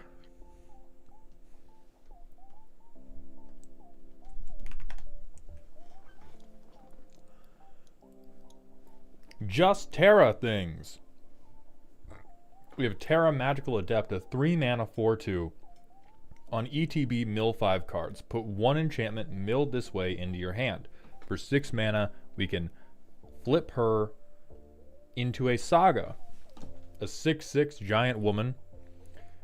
For 3 turns, you make a token copy of a non-legendary enchantment you control. It gains haste. If it's a Saga, you put up to 3 lore counters on it. Sack it next end step. 4th step, make 10 mana, exile her, return her to the battlefield. Okay. Oh, that's going to be fucking disgusting. Dirty Dan 64, thank you for the 3rd month in a row with that Prime sub. Been enjoying watching you late at night while watching my newborn twins the last few months. I'm glad I could give you some peace as you settle into raising them children. Y'all, yes, this does go infinite, potentially, with non-legendary enchantment clones, but we are going to do something cool with it instead.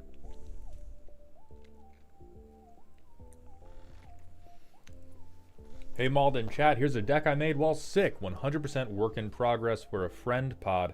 I love the lore and summoners from the Final Fantasy series. The deck hopes to recreate the idea of your summons helping you fight. This was going to be a Yuna deck, but during the quick look you did last week, Comrade Gorbash mentioned this Terra. I think Yuna Grand Summoner is a better counter commander, and I'll be building her deck that way. I do agree. Also, Yuna a bitch, FR. My current friend pod is running bracket 4, lots of stuff.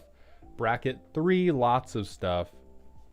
On combos, infinites, we have a house rule against them, but at this point it's basically allowed so long as tutors can't grab them. Okay, so we get to pull out the dog shit.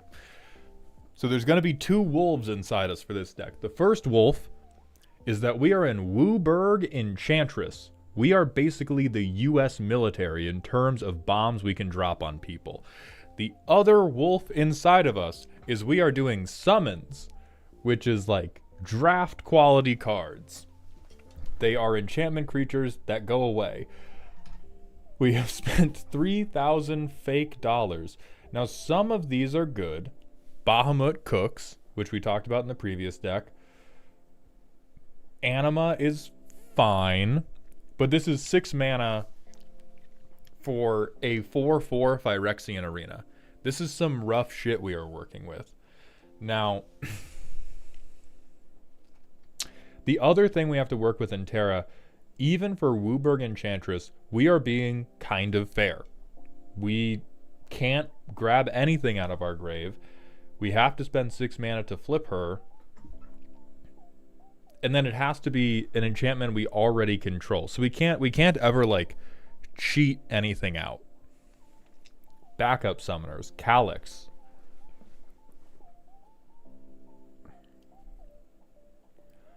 I'm trying to justify how I hate this guy, because I always hate this guy, but typically I have to hate him because of bias, not because he's bad.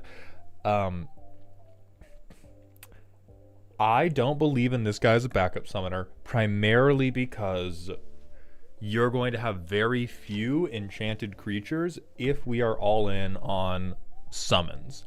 If we were just doing whatever Wooburg Enchantress, yeah, we will put some auras on things, whatever. Because we're probably not massive on auras, unless are you wrong?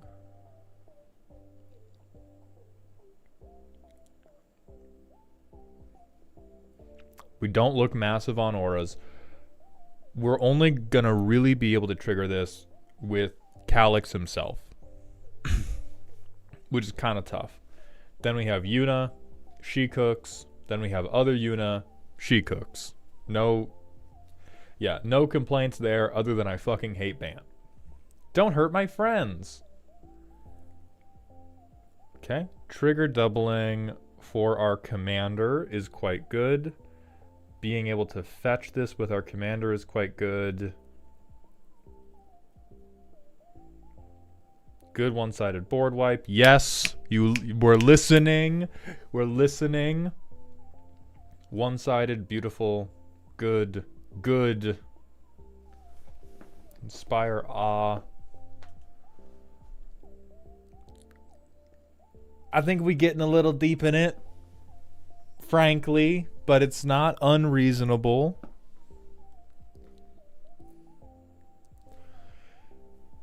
Danny's asking, could they clone Doomwake Giant a ton of times? So they both could, and I'm counting that as Twitch chat's first strike on suggesting things. For vibes alone.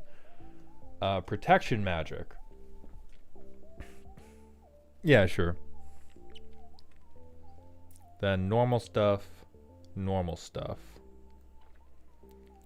Zia, I'm assuming this is a Final Fantasy reference. I've played too much World of Warcraft to understand. MP increase and recovery. So we can up counters. But this is basically all mana. Grand summoning. Hell yeah. Rise of the Dark Realms. Alright, somebody been watching my videos. I get you. Nope.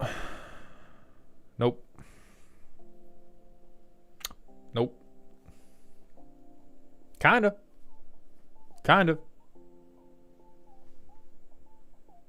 Nope. Nope. No. Please. More friends.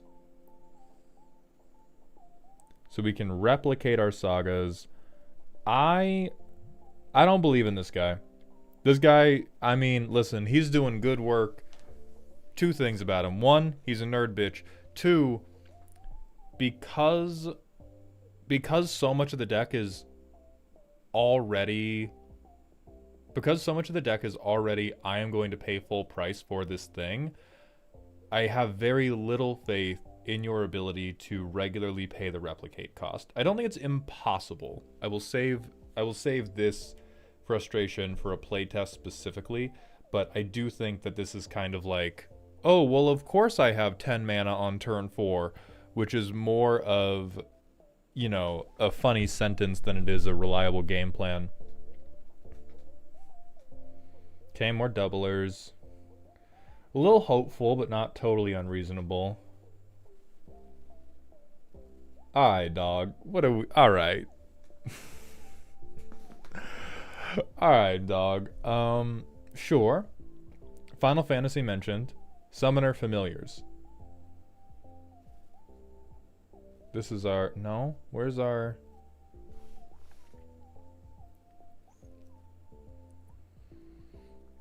I think enchantment creatures we control having fly... Why do we care so much about haste? This confuses me a little bit. I was okay with like one card, but we're like dedicating multiple cards to having haste. When like the tightest execution of our game plan is giving haste anyway.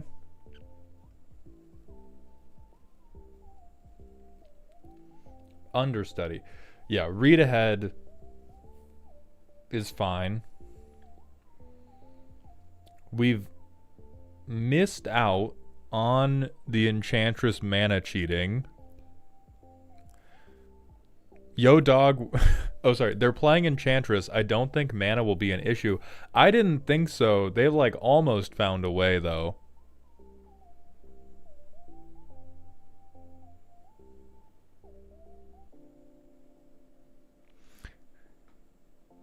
Shingle Bells, thank you for the Prime sub, my friend. Welcome to the dog home. Summons are big but slow. Thought haste would be needed. I'm sorry, could we do big but slow for the 3-3, the 3-2, the 3-3, the 3-3? There's one, the 7-5 already has haste though. 5-5 already has haste. The 5-3, the 4-5. Yeah, I do not think the problem with summons is they fight so gosh darn good, but they don't do it fast enough. I think the problem with summons is because they have all of these other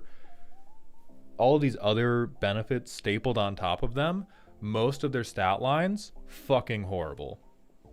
So we don't need haste. What we do need is something to make them a more compelling board state. And it is relatively compelling already if you can do a one-sided ward wipe. That's already hot. I do think we want to presumably focus the deck, and we also, there's going to be a little bit of like zooming the screen back out so that the aspect ratio is correct.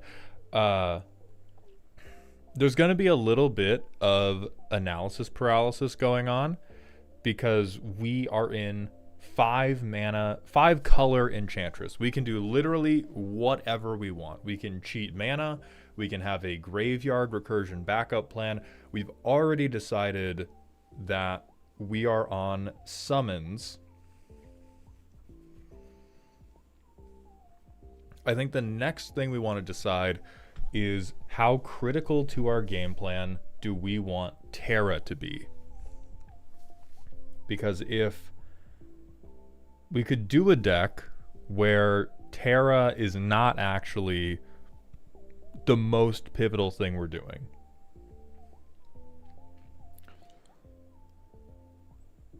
Now, what that deck would look like, who the fuck knows? Let me look at these other summoners.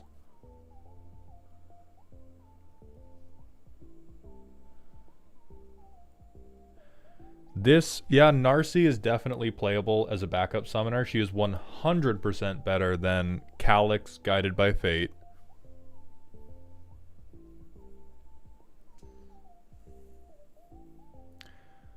I would also think that she's better than Ian Chesterton. I would also think that she's better than Irenicus's Vile Duplication. I would also think that she's better than Spark Double. The only reason I would be cloning something in this deck is if I wanted to use something like Phyrexian Metamorph that gave me the ability to clone somebody else's good thing. If I'm playing in bracket 3, bracket 4, I want to have Phyrexian Metamorph because I want to be able to steal fucking Joey's One Ring. I am already cloning things with my commander, and I don't think we have to be double dipping on that effect even more. We have... This is just crazy. This is honestly... Listen.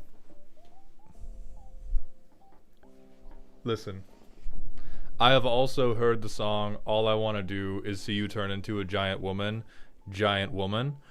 We're taking it a little too far. Oh, we're just doing that for the internet? Okay, I'll let you put that back in here after the rest of the deck can hold up with that. But explain the bird, dog.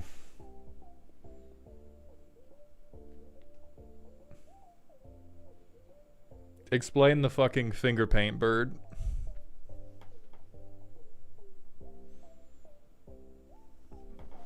He's one of my favorite cards. Okay, so we're trying to have I think he's cute coexist with I'm playing this because it will let me make infinite commanders and win the game with infinite damage. Gotcha. So we have one dead card. Explain the giant woman.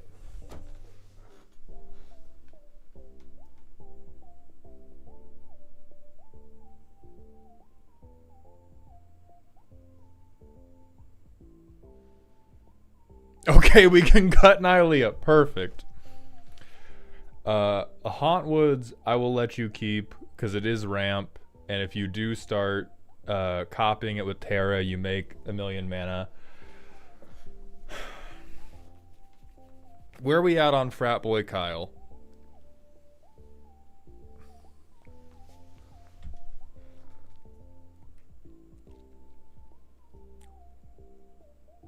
Excellent. I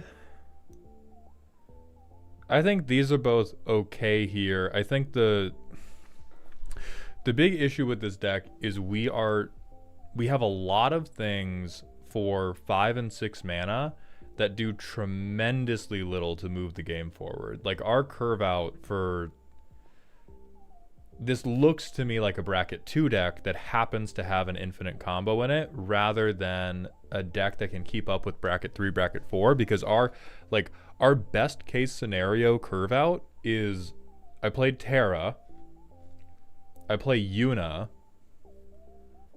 I play who would be our 5 mana? I play a 6/7. Sure, it allows me to tap a creature, but like draft players could keep up with that shit. And so if we want it to be all in on the summon creatures, I think we probably have to pick a smaller subsection of summons that are really fucking good and have much better support for those summon creatures. Because like maybe, God, Knights of Round will pay off eventually. This is the type of creature where I only want to see this motherfucker if I'm flipping Terra.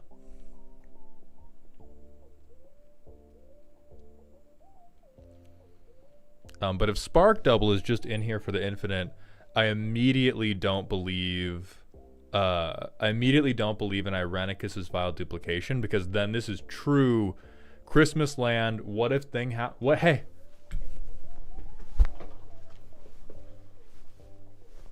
I know you're not intimidated by a 4/4 with Menace. What about 2 4/4s with Menace, dumbass? What you got? Oh, that's a 10/10. Oh, I'm sorry.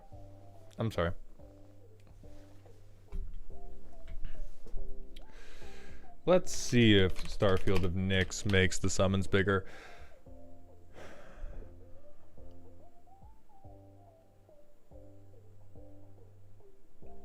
It will make some summons bigger.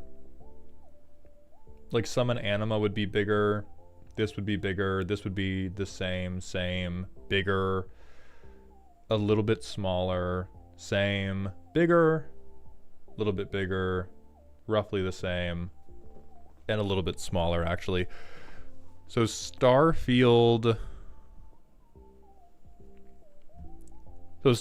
is actually probably quite playable for us because it lets us get back, if we hit multiple things in 1 mil, we can get those back.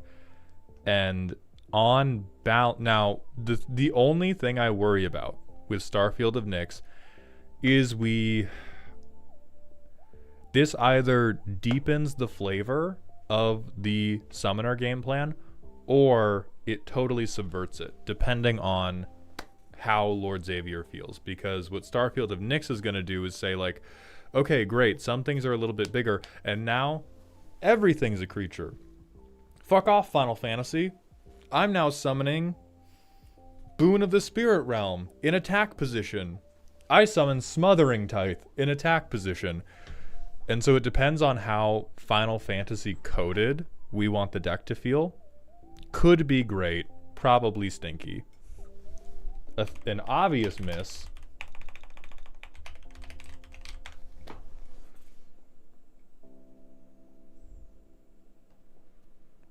Number 1 honker in the game. Number 1 honker in the game.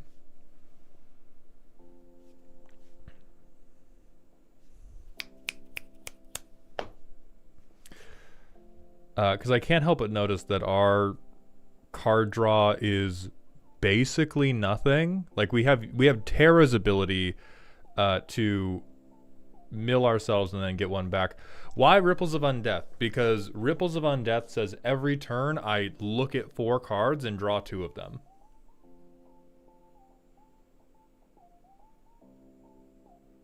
This is like, I firmly believe this is not right behind, but this is like a step below Rhystic Study in terms of how good it is at drawing cards.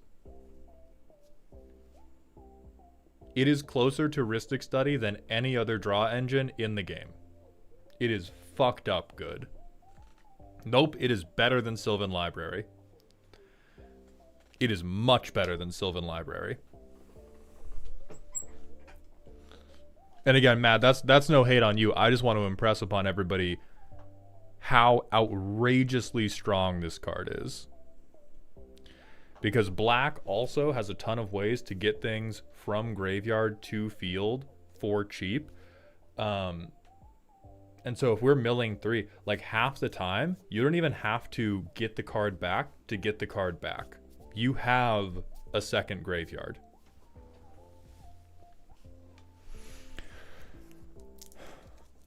Which brings me to my next point, which is that we should probably be on a little bit more reanimation. And so I'm also going to bring up Cemetery Tampering as a rehandmate. We really want a lot of our value engines to be enchantments. Again, we're totally fine with milling. We get a Hideaway 5 thing. Oh, this is the wrong thing. It's maybe... I mean, honestly, I think we still like this anyway, but there's a different card I'm thinking of. I think it's Oversold Cemetery. Yeah, this will do it. This will get a lot of our enchantment creatures back. All of the big movers we care about are sagas. Therefore, they're creature cards. We can just put them back into our hand. Mr. Rogers, thank you for the 8 months in a row at Tier 1, my friend. Welcome to the dog home. Thoughts on all the Final Fantasy precons? We did a like 4-hour stream about that. There will be a 1-hour video coming out on that later. Oh, that doesn't work according to Oxdans.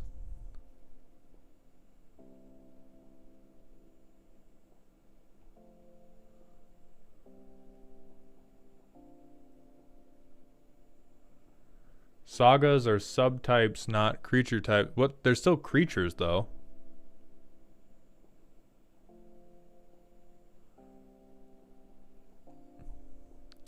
Like, these are still creature cards, even in the graveyard. They're enchantment cards, and they're creature cards. Atrax is chosen. Thank you for the 45-bit cheer. Mauld, would you care to explain 10-foot-tall Nissa? No, I don't think I will.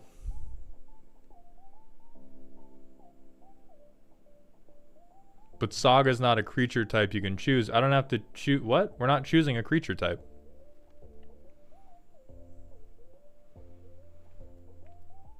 Listen, I don't remember what I said 2 sentences ago. I probably misspoke at some point, but like you can target summons with Oversold Cemetery. There was probably just a verbal typo I made. And we're just like honing in on a semantic word I used, like when I said Vivi could tap. Oh no, it does not target with creature types at all. It's literally just, do you have enough? Which we have 30 in the deck. So we can be pretty confident that if we mill ourselves, we're going to get something going here. So I think this would be good for you. And then... So you had a good thought with Rise of the Dark Realms.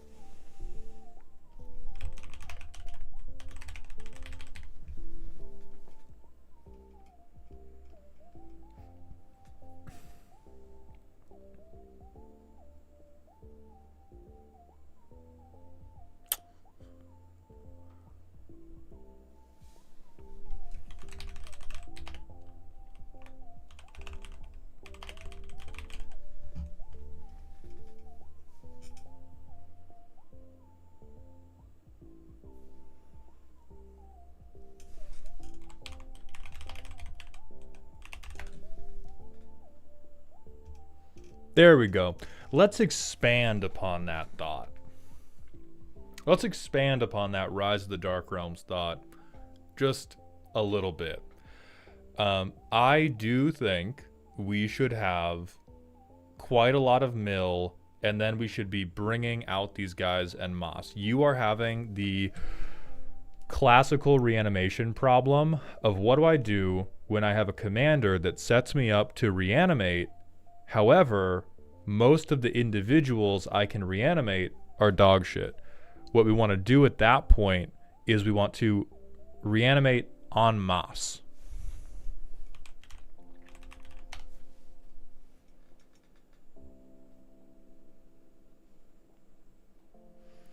Oh yeah, replenish will also do it. And what's great, this deck can double dip on creature recursion and enchantment recursion. So we get replenish, we get open the vaults, we get brilliant restoration. Do you know what we also get? We also get victimize.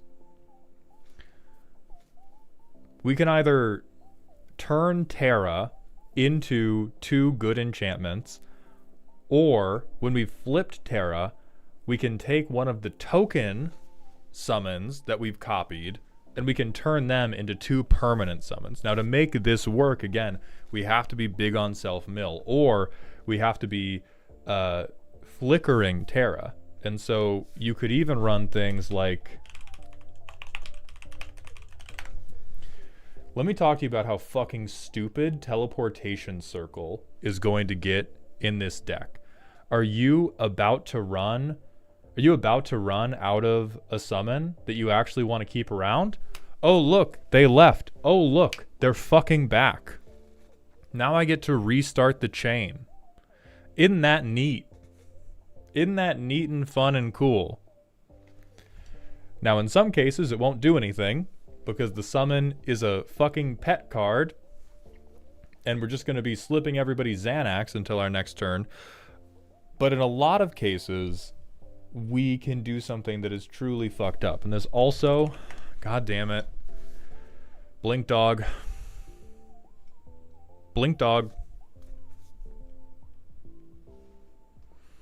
And so this is where I will let you cook in Magical Christmas Land for a little bit, where you have Barber Right. You have Barber Right. You use Terra to get one of these flicker effects, and then you just flicker one of your summons and choose which effect you want every fucking turn. Every turn. Let me make sure this isn't cast, because that actually breaks down. Nope, that's as enters. You just get to pick what, like, you can cook so hard. You will have to practice the deck, because you will have to be like absolutely confident on which mode you're going to pick every turn.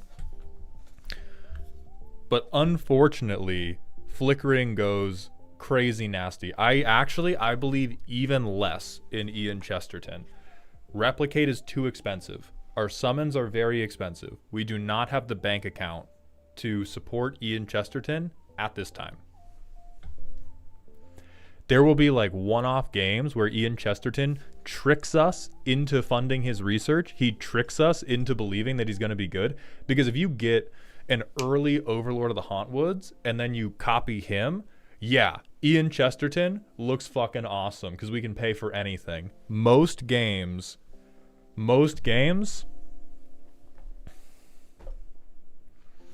yeah, and Memo beat me to the cookery. Catgirl supremacy, dog. I'm sorry, they're just better. I'm sorry, I won't be persecuted.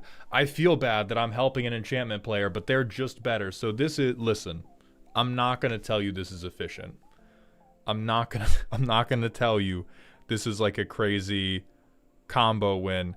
However, Y'shtola will double blink a summon by herself. She will either double blink a summon or she will double blink Terra. And then if you have Teleportation Circle, if you have any other type of end step trigger, Y'shtola will double that shit. But at minimum, you will play this for double blink. Everything else is upside. You will blink twice a turn and be incredibly happy. You blink Overlord of the Hauntwoods, fuck yeah. You blink Overlord of the Mistmoors, that sucks, but I guess you like white. You blink Anima, kind of garbage, but you get some card draw. You blink Bahamut, hoes mad. Hoes mad. Yeah, and we can do Thassa Deep Dwelling too. We cut Mistmoors, perfect. I mean, if your table is like, if you have to have chump blockers, hell yeah. If you don't have to have chump blockers, not as convinced.